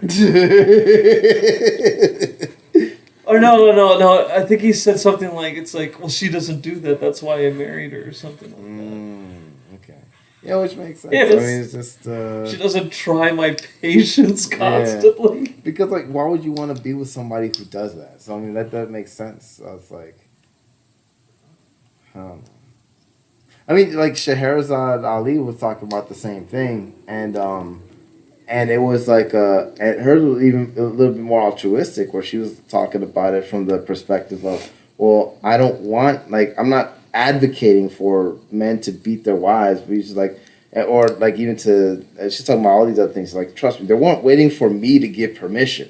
They do these things, and she's like, but like what happened in a relationship was like in certain relationships, like the some people will act wild, some people be out of line, like the women will be out of line, and then like she's talking about certain personalities might require some type of a she's not reality check. Well, she's not even saying that. She's like, some personalities bring on frustration to the other person, and the other person just tries to bottle it up over and over and over again. And one day they snap and beat the shit out of them. And she's like, I'm trying to stop that from happening. So like a quick little slap to like, hey, like shut the fuck up is preferable to people being beaten to death. So that's the perspective that she was looking at it. That's what it was like considered. Yeah. Like, you were shitty if you beat your wife. Yeah. But at the same time, like, if you saw somebody, like, roughly grab their wife, it'd be like, someone's acting out of line. Yeah. You know what I mean? Like, she's probably pissing him the fuck off. And then, like, everybody would just be like, that's what happens. Like, you know? Yeah. I mean, they had it in movies where, like, they stop by the side of the road and just, like, shake them and just, what are you doing? Why you do that? But I think it's like, again, it's kind of like with the race thing. I'm not going back to the race. But it's like where people are like, they're fighting against the guy who's just abusive. The guy who's broken and is just abusive. And they're just like, they're scared of the abusive person hiding behind the guise of, oh, you said something that was out of line, so that's why I smacked you up. Instead of like taking it into account, like, oh, well, like, no, like you were out of line and I did this. So like they're just railing so hard Like against you got that. in my face and said, shit in the bed. It's like you think you're so great. I'll fuck all your friends. Yeah. And then I just hauled off and backhanded you in the face. Yeah. And but now but I would be considered the animal. Right. Holding that in. I forgot my foxtail that I left in last night. Oh shit, man. That's it's starting to rust. That's a bad time. God damn it. Taste. I know, I'm gonna need a tetanus shot. I was trying to get my daily dose of iron somehow, but Ew. This shit is crazy.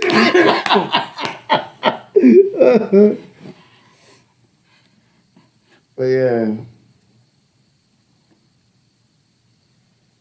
Sean Connery beating. Or well, we were talking about Amber, I think, a little bit. Yeah. Just shitting in bed. Shitting where you sleep. I think it's just hilarious. You don't shit where you sleep? Yeah. Oh, that's just crazy. Who knows what the relationship is like? Who knows what? It's just incredible to have that level of there must be something going on. I cannot imagine being with Yeah, she's just somebody crazy. like that. I know, but like, why would? Isn't it crazy to stick with that kind of? We didn't have a prenup. Oh shit! So you gotta read into Johnny Depp. You gotta read into the details. Wow. God damn. Plus, I think they were only together for a few years. I mean, I don't think it was. Yeah. It wasn't like it was a decade or something like that. Yeah, I'm just trying to. Oof. Yeah, that can't be pretty. Oh, she filed for divorce too, so. Oof. I just, like, it's funny because when they were saying this, when there was, like, when stuff was coming out about, oh, Johnny Depp did this to me, I was like, yeah, fuck, yeah, right, okay. Johnny Depp.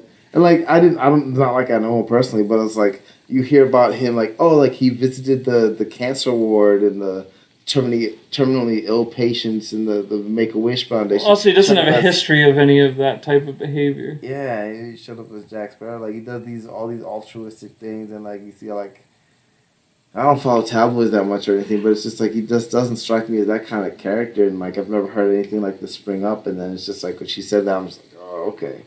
And, like, oh, we get divorced, like, oh, stuff happens. But I didn't know, like, it went this far, and I didn't think that he got canceled.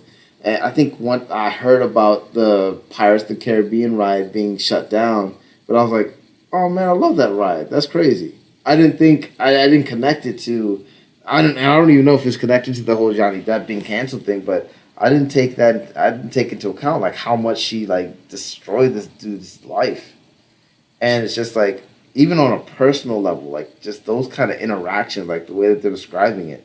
And like this guy has a patience of a fucking saint. And granted, I've only heard like snippets of like what's going on, but it's like I can't imagine me being around a person who acts that way. It's like, yeah, you're okay. It'd be horrific. Yeah, this is not going to a good place. Like I need to eject myself from this situation ASAP because you need a couple slaps. Like, that's crazy. Not a couple. Or maybe 3. You need a slap. Oh man, you saw the New York shooter that was Is this the subway one? Yeah. They got Too caught. bad he wasn't white. No, but I was listening to his this guy that our mutual friend who tunes into all like the radical shit that goes on. He was listening to this guy's podcast, and I was just like, "Is it who I?" Yeah.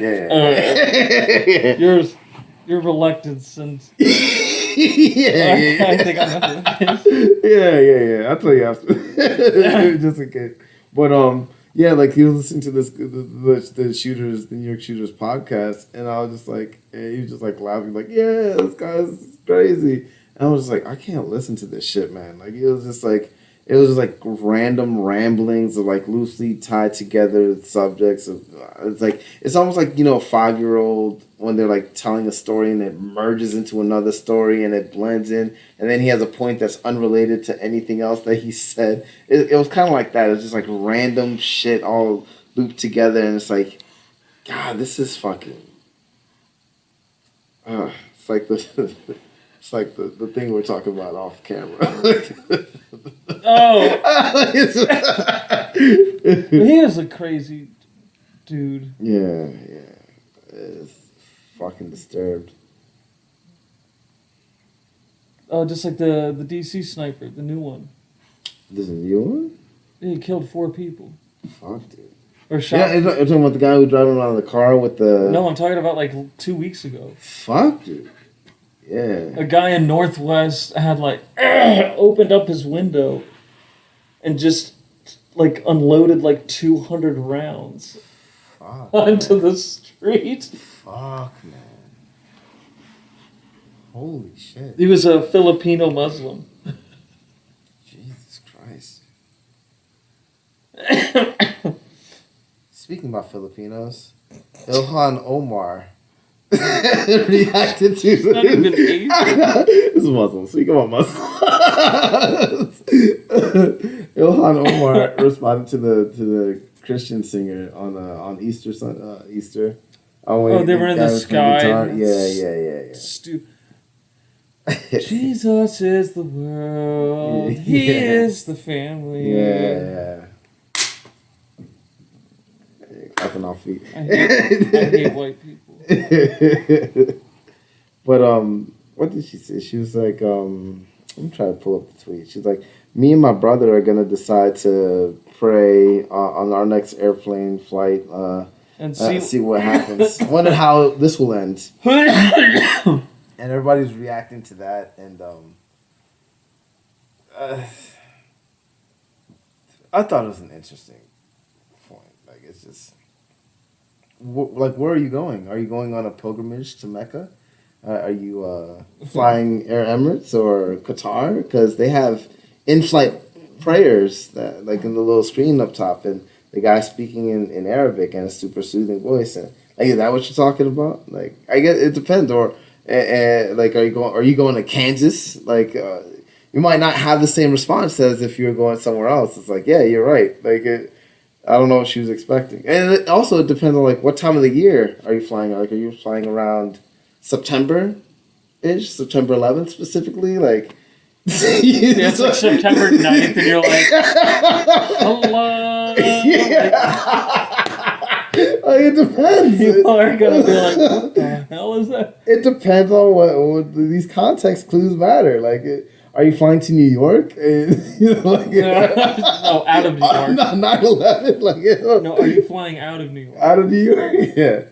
But yeah, I thought that was an interesting take. I don't know. But and also, like, are you doing the prostration, the prayer that you're doing, all the prostration, like one of the 5 prayers, or just like a short little prayer, real fast, like that you're doing in silence? No, she's just trying to create drama. Yeah, it's trying to gear up the juices, the masses. Oh my God, I can't believe. Because majority of people don't even like that. Yeah. They didn't like the singing. Like, all right, like. Yeah. Shut up, guy on the guitar. Nobody wants to hear that. Yeah. It's like, shit, I can't. Yeah, the difference is that never in the history of anywhere has somebody playing a guitar praising Jesus turned around and then just started murdering people. Yeah.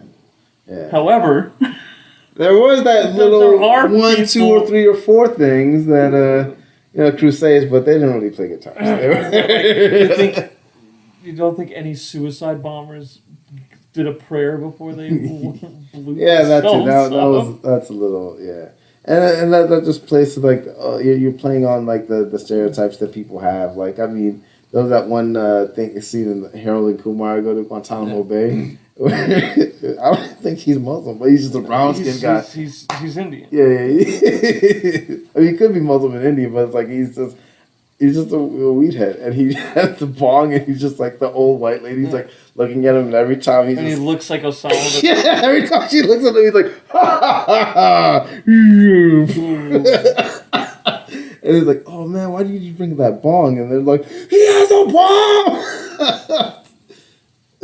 No, it's a bong. yeah. And everyone freaked out. They're like, oh, he has a bomb. And then the weed smoke kind of coming out. So dude was like, poison gas.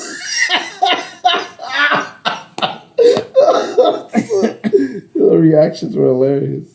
But I think like it's weird because like I mean the thing with praying on in flight, like if it's not one of those short prayers. I mean, one is like most Muslims don't pray out loud. Like they do the 5 prayers where they're doing the prostration and all that, but it's because it's supposed to be a personal relationship between you and God, and that can't like you're not supposed to like showcase like. It'd be weird if it was just some like public display. Yeah, you're not really. That's not how you're supposed to do it. With their just singing a song. Yeah. So it's just not the same thing. It's not even remotely the same thing. Yeah, they're just not celebrating the same way. And then there's 2 major problems. How odd it would be if like 8 people just got up and like knelt. Yeah. And made the sign of the cross and then started. I'd be concerned that everyone is fucked. Doing the rosary. You'd be like, what the fuck? Yeah. And then glory be to the Father and to the Son.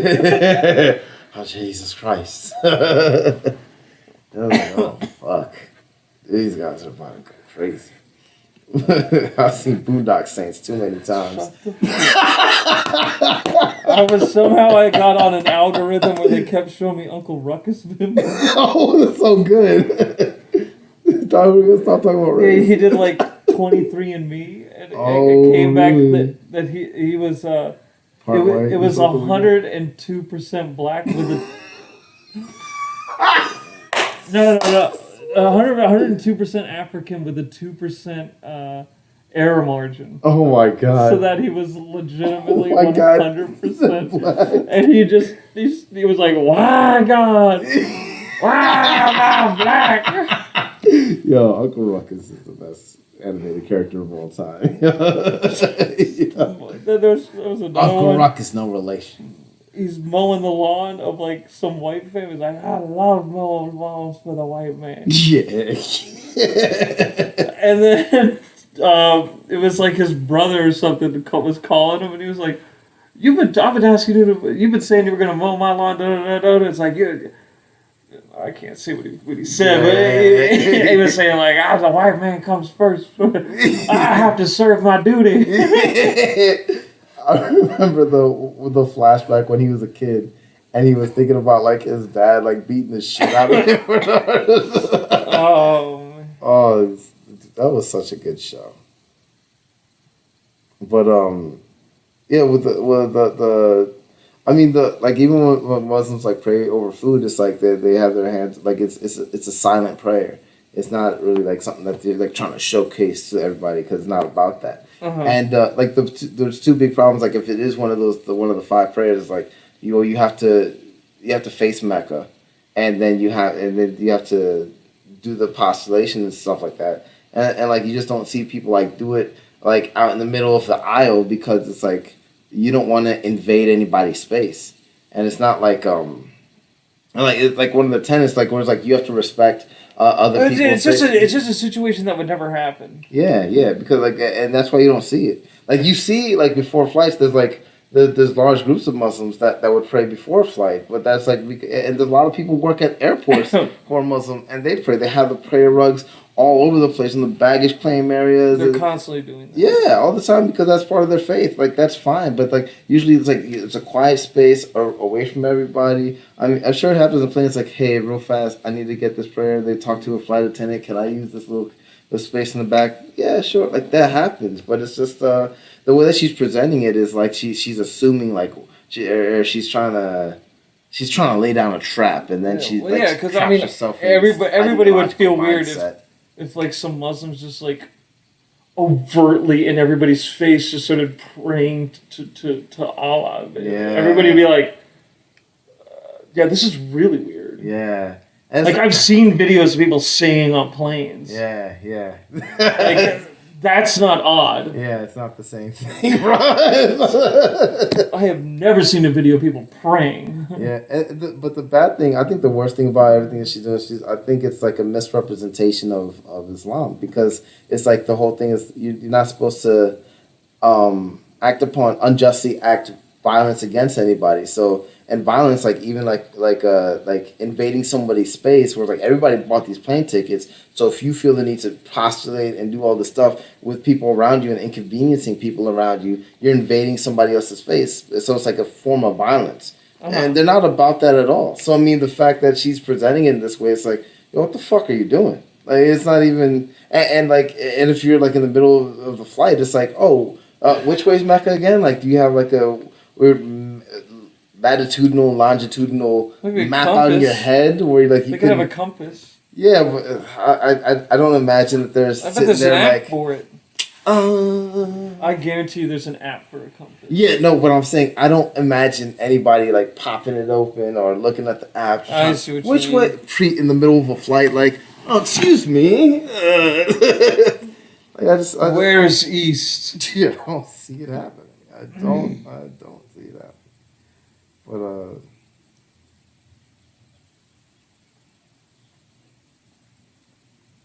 I saw this thing on Facebook. This was hilarious. It probably showcased, and I'll clip it into here, but it's probably how she imagined. Excuse me. Probably how she imagined this experience to go. It's just this British lady on a bus. You should lapse it. Oi! One up public. Oi! You're in my country now, English. أنا آسف ما أفهم عليك. Sorry, I don't understand ya. This is England, not Islamistan. English. Could be talking about anything. It's dangerous. You meant to be here, are ya? Oi! This is a small clip. Oi! Right, off. Make me. I'm not going anywhere. Well, we're not moving until you do. Yeah, I'll play one later. But like, I think like Ilhan is like she's trying to be like, oh, like she thinks of herself and like trying to present herself as like the guy talking on the phone in Arabic, and she's like trying to fight against muscle like him. Yeah, the crazy the Karen that's like yelling at her and making all these wild claims and like saying this shit. It's like, oh, that's not okay behavior. And it's like, yeah, that's not okay behavior, but it's not because of the thought process, it's because of the behavior itself. And so it's like, I think she sees herself and like her allies are the ones like the bus driver who's just like, no, all right, we're gonna stop and we're not moving until you get off. And she's trying to like stand on that hill and like postulate off of that claim. But it's like, you're not solving anything, you're not fixing anything, you're not even getting what you want out of it. You're just trying to elevate yourself into this like to having higher values than this other person. It's like, not because they're a piece of shit and like you can call them that. Not because that person's a piece of shit for like saying wild shit about it, but because they're fighting against that mindset. But that's not an accurate way to fight against that mindset. And like, you have to do it like through what we were talking about before, through conversation. You can't have open conversation by having like oh, well, you got to do this or you got to do that. Or just, okay, well, what if I did this? I wonder how everybody would react. How would that end? And she's like, she says that in order to get a certain kind of response. And that response, that negative response towards what she's saying, validates her ideology, her conviction in what she believes in, how fucked up the world is, and how fucked up people are who look at things this way. And it's like, in trying to entrap them, and you're like, I got you. See, these guys are assholes and racists.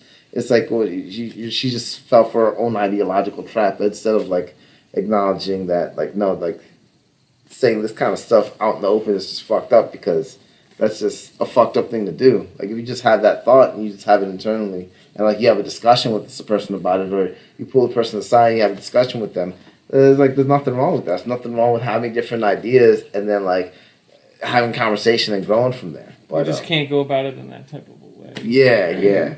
And so it's like, but because that's not effective because you're both just combating. exactly. And it's like, oh, my dick's bigger than yours. Said the lady. Say the transgender lady at the prison.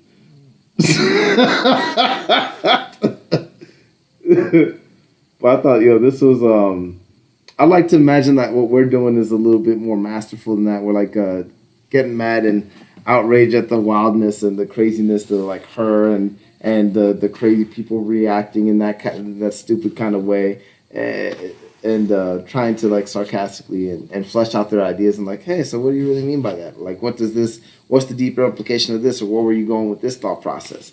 And like pointing that stuff out, it's like, oh yeah, that's a good way to like move forward. But maybe we're not that masterful yet, but we'll see. So Jon Stewart, join our show, and we'll find out together. But the rest of this is pretty. I love this the reaction to this guy, because the way that this guy acts is the way that I could subscribe to. Okay. Excuse me, madam. Could I just say I completely agree with you? Yeah? Yes, he's in our country now. Speak the Queen's English or go home. Yeah, exactly. Thank you. Yes. Is it too much to ask? No, it is not. He could be saying anything. He's a security risk. Thank you. I have some Arabic. Can I translate for the safety of the passengers? Yeah, go on then. لما أوصل على البيت بدي أغطس بصدرك. When I get home, يا عمري I am going to plunge يا قلبي my face between your perfect breasts. My wife, you have such wondrous balloons. They stand eager and alert, like two small puppies that have smelt a plate of sausage. Stop now. No, the surveillance must continue. And on the subject of sausages, I'm speaking to you fully erect. Shut up. البرنامج الإيراني I found Iran's nuclear program. It is in my pants. Disgusting.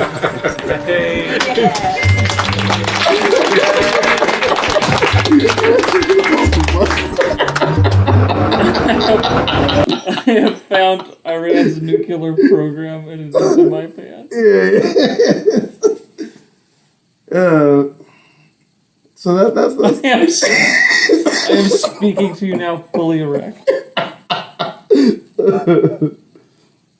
Yeah, man. So if I sat down with Ilhan Omar, it's like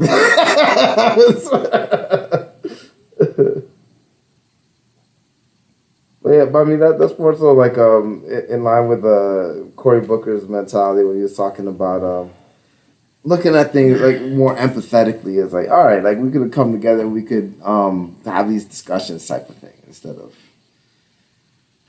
anything else. Which, whatever. Speaking about having discussions, Elon Musk. Twatter? Yeah, he bought the twats, and that's been an interesting experience. Some black woman on, I think it was MSNBC. I don't know if it's an accusation, as more so like a statement, but what did she say? He wants to usher in a new like South Africa, like an apartheid. Wow, that's impressive. all because he's like, people should be able to say what they want to say. You want apartheid? Wow, that's good. That's good. But it's one of those like it's one of those like the panelist that's like always on MSNBC, some black lady. Yeah, dude. And then I think someone else said that he wants to make all black people's DMs public. What? Like it's so crazy. Like, It's funny because there's no foundation in any of this. Yeah, like I don't know where the fuck are they getting this from? It's just I wanna make the algorithm public so everybody understands. Brilliant guy that might have Asperger's. Yeah. But it's just like he is South African, so like African fuck. Well, now everybody's saying that I remember he was saying it's like black people should be happy because now there's an African American. Yeah, finally an African American standing for free speech. Oh shit, that's funny. He's getting And then they're just saying that he's more black, or he's more African than Sean King is. Oh, the guy from The Black the Lives activist Matter. guy. Yeah. Oh, man. Jesus Christ. There's a lot to parse into here, man. I don't. Well, let's just start with the fucking reactions. Yeah. I don't know. I mean, most of it, honestly, all of it's like positive. Yeah. Like the only people that are negative are like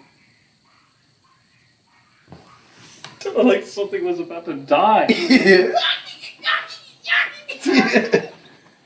Eagle like clawed out its throat. Holy shit! Wow. Someone just birthed the homunculus. God. They do exist. Yeah. Oh wow. So what were we talking about? Homunculuses, Elon Musk. That damn monkey. Yeah. Fucking African. Yeah. But yeah, like people's reactions were kind of like just kind of crazy. Like the only people that are against it are like psychos. Yeah, but it's psychos and like CNN and MSNBC and like legacy people. Yeah. Like 99% of people either don't care or like this seems cool. Yeah, that's what I'm saying. There's not like it's more so just like funny to listen to some of the radical ones. Like he wants to have an apartheid. Yeah. It's like, oh, you just get away with saying anything now. Yeah, the guy who's like giving free like electric batteries to Puerto Rico. That guy is evil. That guy wants apartheid. Yeah, of course. It's clear. I don't get. You know what it is? It's the whole they're ideologically opposed to what he stands for, and like it's kind of like a jank reaction to Joe. It's like, oh, it's just a right wing talking piece. So they're upset that he's being utilized by the right, and I can kick his ass. Yeah, exactly. It's like they're locked in. And so like I would like to believe that like most people are just like, what the fuck are you talking about?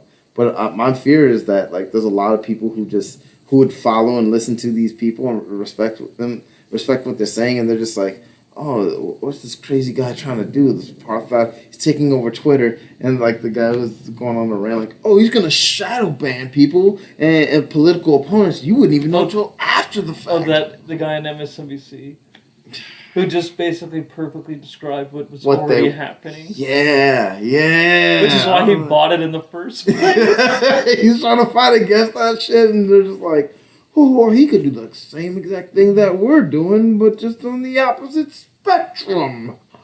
It's just like, but it's not our views that he's trying to promote. It's like the lady on the Jon Stewart thing, where she was like, this is why I don't talk to white men. And then she turns to other two other white men. I guarantee she doesn't talk to black men either. Yeah.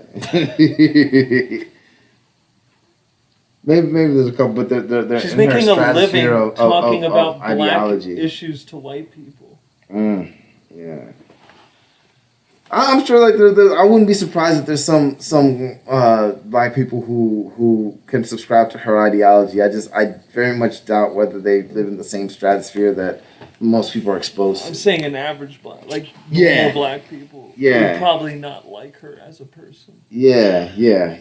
100%. It's insane. Like, it'd be like you talk to white people about us and make money off of it. Maybe that's why she thinks she's so. Maybe that's why she says she's racist. Oh yeah. There you go. Yeah. She's utilizing capitalism to make profit over for a white household over the troubles of blacks. Damn. Well, wow.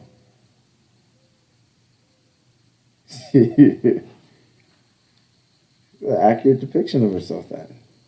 damn, she's beyond her. That was insane, yo. This chick is deep, yo. I underestimated her. I thought she was an idiot, but now framed in that way, it's like wow. She's covering her bases. Has real intelligence between them ears, yo. Wait, I think the whole thing was crazy. I mean, why? Oh, I have a fear that like a lot of people just think of it that way. They have a lot of fear that people aren't looking at it that way. Like a lot of people that I'm exposed to are like, that's stupid, that's crazy. Why would you? But that's because you have time we're like dicing, or we care and dicing through those details. But I think most people like just going doing the 9 to 5, like dealing with kids, like they'll tune in for like an hour of news, and it's on one of those platforms, CNN and MSNBC, and they hear that shit and they're like, oh, that's the Elon Musk. Oh, that guy's fucking crazy. See, that's why I don't have a Twitter account. And then case closed. And then they're walking around with that kind of thought process in their head, and they're echoing the shit that they just heard. Well, that's why nobody's watching their shit anymore, because it started to become such a fear-mongering thing. Yeah, man. So people who are casually watching MSNBC are like, right, they're either feeding into it, or they were like a casual Democrat who's like, I like MSNBC. Mm-hmm. And then they're like watching it like, George Clooney's should be executed on sight. It's like, why? It's like weird statements. It's like, yeah, white people being murdered is a good thing. And then like somebody is just casually watching news. It's like, I don't know if that's the right approach. Can I self-identify? Or that's like the guest that they have on is like, justifying white murder. Yeah. Oh. I would hope that most people are just like, yo, what the fuck is? Well, no, that's what they are. That's why nobody watches them. Yeah, I have a fear that there are people who watch them and they're just kind of casually just like, yeah, this sounds right. No, what I'm saying is people who were casually watching that like 10 years ago. I see what you're saying. Yeah, that's what that's why it's been such. I'm using something crazy like justifying white murder. Is that like casual people who were watching that were going like, this seems odd. Yeah. Like if you're normal and you watch Keith Olbermann, you're like, oh, you're either not a human being or you're insane. Yeah. You're either like a paid state, like funded puppet, or you're not human. Yeah. You have like you've lost your mind and you need to go into an institution.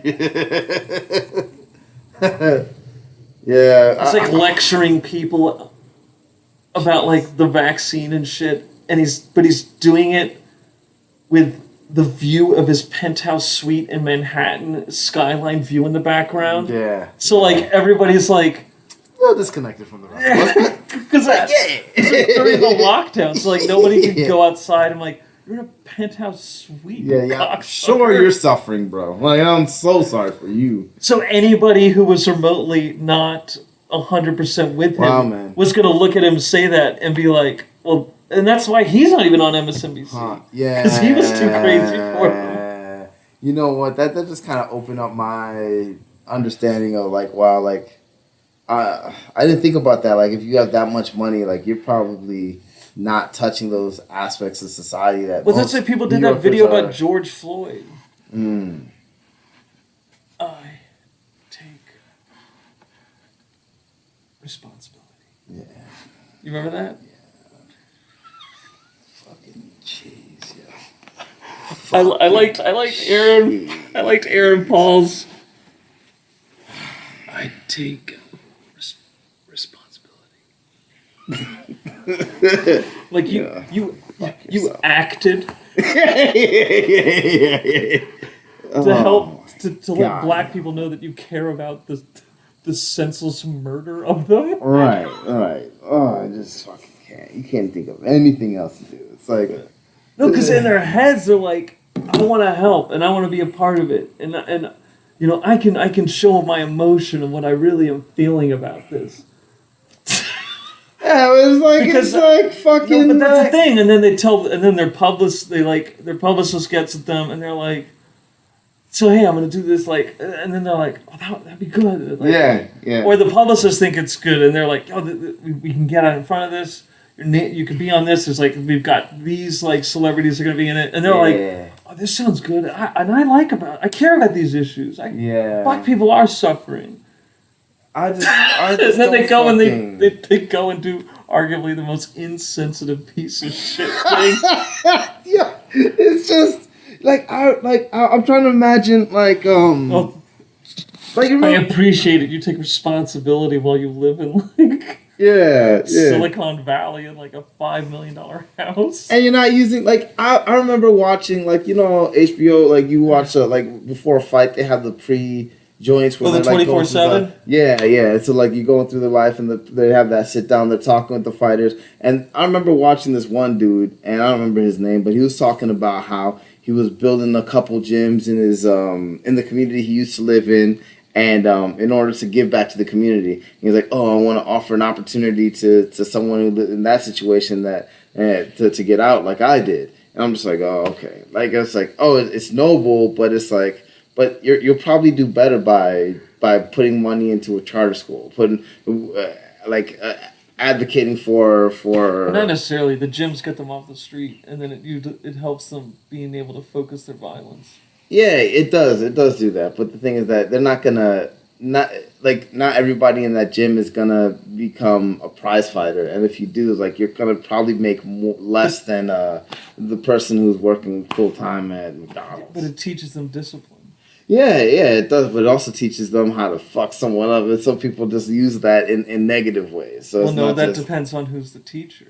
Yeah, no, that's true, but it also depends on their situation. So, like, but if that person goes out and fucks someone up, what is the teacher gonna do? The teacher's gonna fuck them up. Yeah. He's gonna knock them out, and he's gonna put them in their place. Yeah, that's true. And that's a possibility. This is idealistic, but it's just like some gyms aren't like as family oriented or as focused as that. Like this person might do that, and like they don't know anything about it, or they find out about it and they kick them out the gym. It's like, oh fuck you anyway, and they go out here and they do like not everybody at a. Do you really want somebody with brain damage? Like, what do you expect him to do?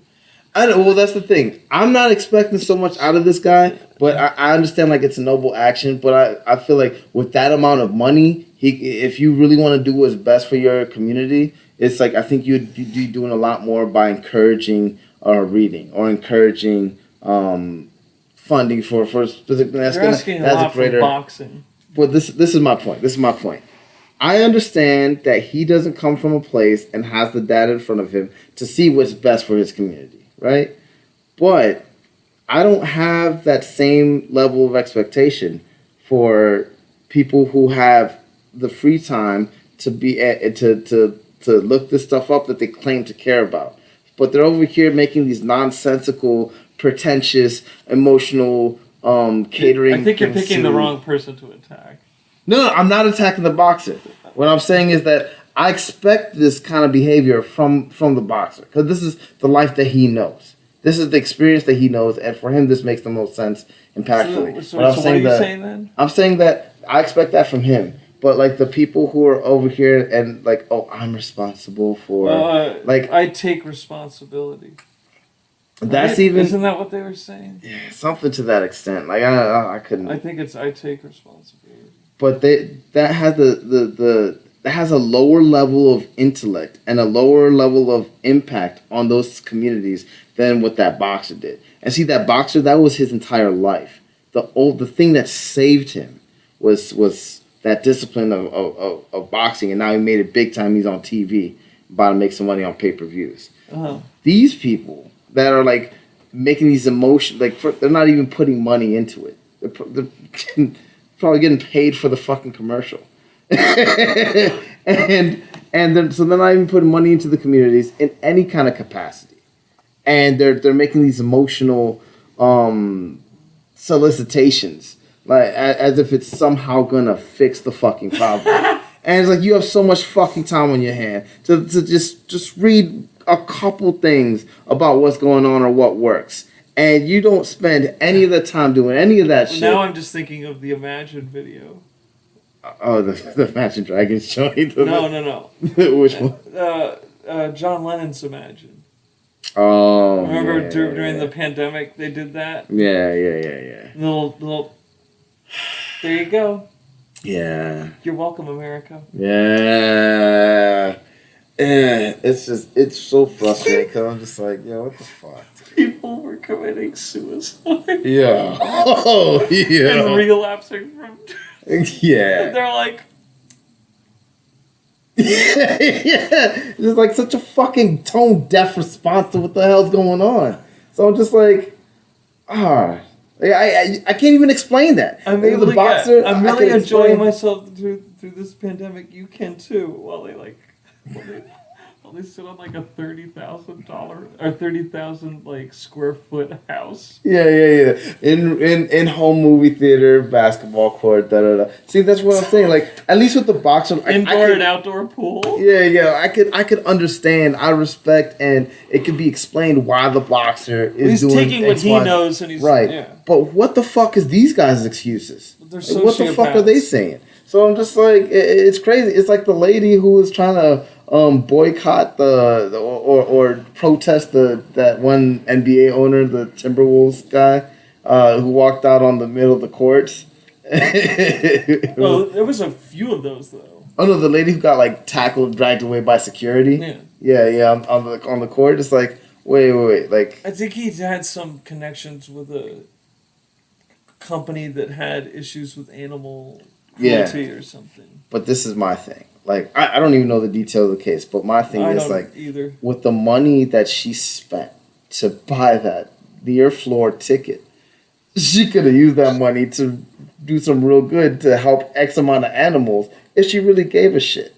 It's like, maybe she thinks she cares, but it's like, and she's educated on whatever the issues are, because I'm really not. I don't even know why the reason why she's protesting that thing. But she could have done so much more with that money that she utilized to patronize the establishment that she claims to be against or claims to be trying to boycott.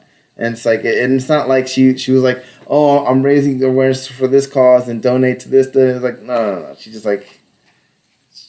wanted to be self-vindicated and feel good about herself. It's like, yeah, go fuck yourself. Like, you're not doing anybody any good. Go eat a dick. Join a boxing gym and do some real good. You fuck. You fuck. You little fuck. Pretentious as fuck faces. I'm tired of this bullshit. It's just so fucking... Well, luckily it happened like a year ago. Yeah, I'm still mad. So these pretentious fucks, just leading Musk away, and I might have to do this next time. But everything that goes into, I guess we could start hammering away at why Musk, or everything that revolves around Musk and buying Twitter, acquiring Twitter. It's like he doled out a lot of money, and he's trying to, and he said like he's not trying to make a profit off of this. This is more so about the principle of the matter, and it's like, oh damn, like he's putting his money, like he's trying to do something that he thinks is constructive. Okay. And I think if people disagree with that, then they should argue against, oh, well, the system in place does a good job of doing this. But I haven't heard any criticism of him acquiring Twitter, anything close to that. Mm-hmm. And nothing close to that level of well, most of the criticism is just irrational bullshit. Yeah. And it's like, and there's a couple of details between there and what he said that's a little problematic. And I won't dive into all this, but the one thing that I really want to talk about is when Jeff Bezos tweeted about his supposed ties to China. Well, yeah, he definitely can. The smooth skin ass bald ass, like. But besides his new physique, I want to attack his points. Like his points that like, oh, Elon Musk might have points or he's catering towards China. It's like, yeah, he says things are in a certain way, or he's not criticizing China for the bad things that they're doing, but he's criticizing things that are going on over here in the U.S. It's like, okay, that's a valid point. Like you do have some ground to stand on. And when you're saying that, so it's like, oh, that is concerning. Uh-huh. But I would imagine that you know, the person who has someone who's like in, well, I'll say it like this. It's a valid point. The connection to China is alarming. So the more connections someone would have with China, the more alarming it would be, right? And so, for example, pick someone not random. Jeff Bezos himself, right? He has a few connections to China, right? He has I would imagine. Yeah, the company that sells a lot of Chinese products to people. You know, so it's like, oh, he might have a little invested interest in that. It's like maybe arguably a little bit more so than Elon, but especially if like it primarily focused on selling like books and stuff like that. Like that's what Amazon was really founded on. And there's books on Amazon, and people write reviews on all these different books, and there's books on Xi Jinping, like and the way that China's being run and stuff like that, and there's no negative reviews of them on Amazon. Uh-huh. It's very strange. Like I don't know. I haven't read these books, so I can't say whether or not these are the best books of all time, but I have reason to believe that some negative comments might have been erased from the Amazon review section, and I can't help but to think that level of favoritism might be a concerning connection towards the Chinese government. You would think. Maybe a little bit, but I'm not sure. Again, I haven't read the books, so I don't know. Maybe they're the greatest literary works of all time. And I don't know why suddenly everybody's so obsessed with Jesus. Well, Jesus is pretty cool, you know. Why everyone's so obsessed with Musk? They're just upset. They're upset because he's politically not aligned with their ideology, and he took over a platform in order to combat that. He's a billionaire. Yeah, and so they're afraid that he's going to do what they were doing. But Billionaires are bad. Yeah, but I mean, if ideologically you disagree with me, then they're bad. If they ideologically agree with you, then no problem. No, that's not bad. Billionaires are still evil. Well, they'll be like, oh, well, Jeff, he bought the Washington Post. It's okay. No, it's not. This I know, but they still do the eat the rich. Like there's. I know, but I'm saying they do the eat the rich, but they're not opposed to Jeff Bezos buying Washington Post, but they're opposed to Elon Musk buying Twitter. Because Jeff Bezos doesn't say anything. Elon Musk does. Mm. Well, he doesn't say anything that contrasts what they believe. That's a problem. He doesn't say anything. Does he, I mean, he said that thing about about Elon Musk. That's a dick measuring contest. No, I see what you're saying. He's not really having not out there talking. Musk is constantly on Twitter. Yeah, that's true. That's true. He constantly is talking shit. Yeah. Okay, so he's saying. And if you're shit talking on Twitter, you're just going to naturally come off as being a conservative. Yeah. Because normal people are going to make fun of like the shit that's out there now. Yeah. That's just crazy, man. And then he's been on Rogan like twice. Yeah. Smokes weed. Like how conservative? He's a neo-Nazi or something. Yeah, only neo-Nazis smoke weed. That's a stereotype, right? Jesus. I'm burping. I'm yawning. Standard Ebony behavior. Goddamn body's falling apart. Yeah. My knee popped earlier. Yeah, man. It's right to an old man. Did you hear that? Get my cane. Oh, man. Yeah, well, shit. I'm tapped out. I know. I need to start getting more sleep. Yeah, man. I'll let you rest. You're dealing with a lot of that bitch. The puns. Life's evil bitch. Yeah.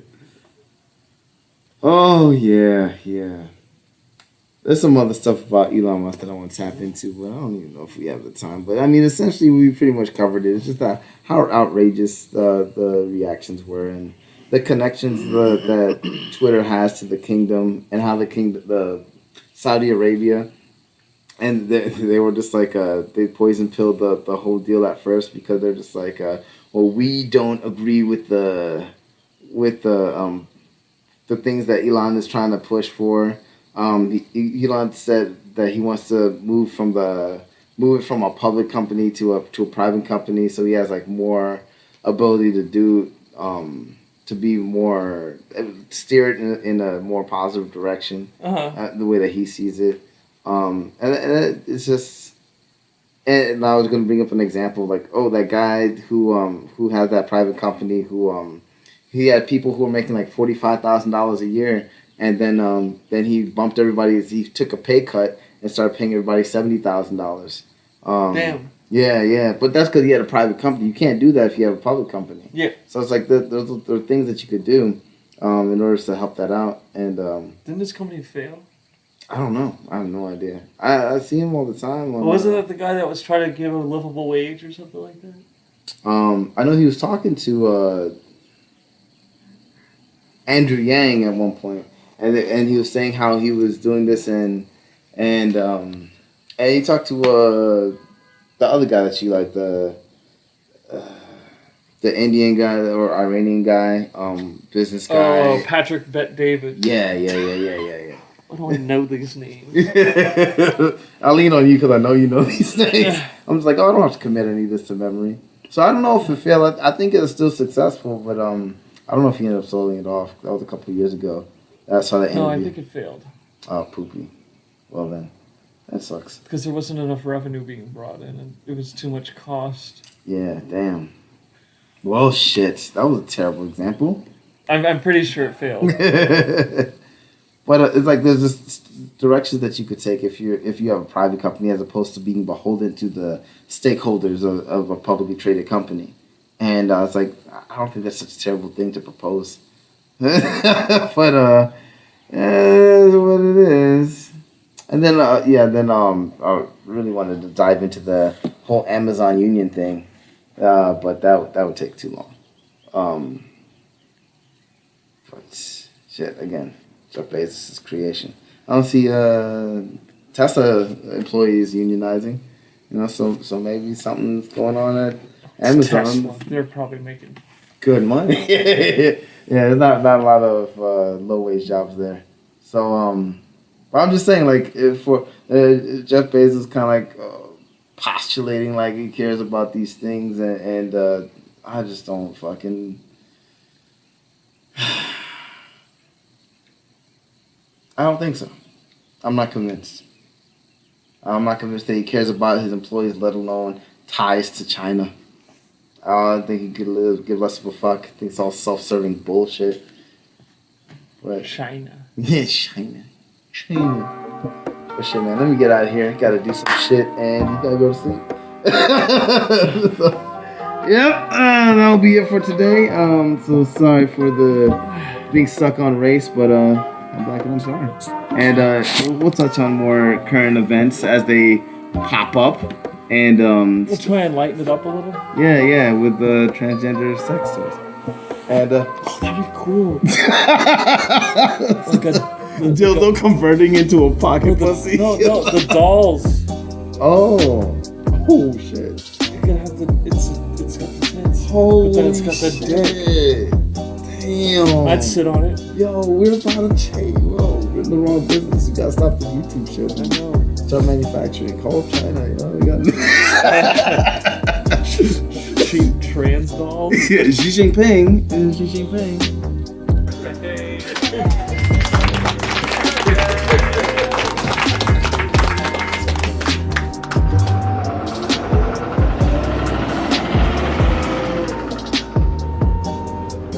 Did he really say all that?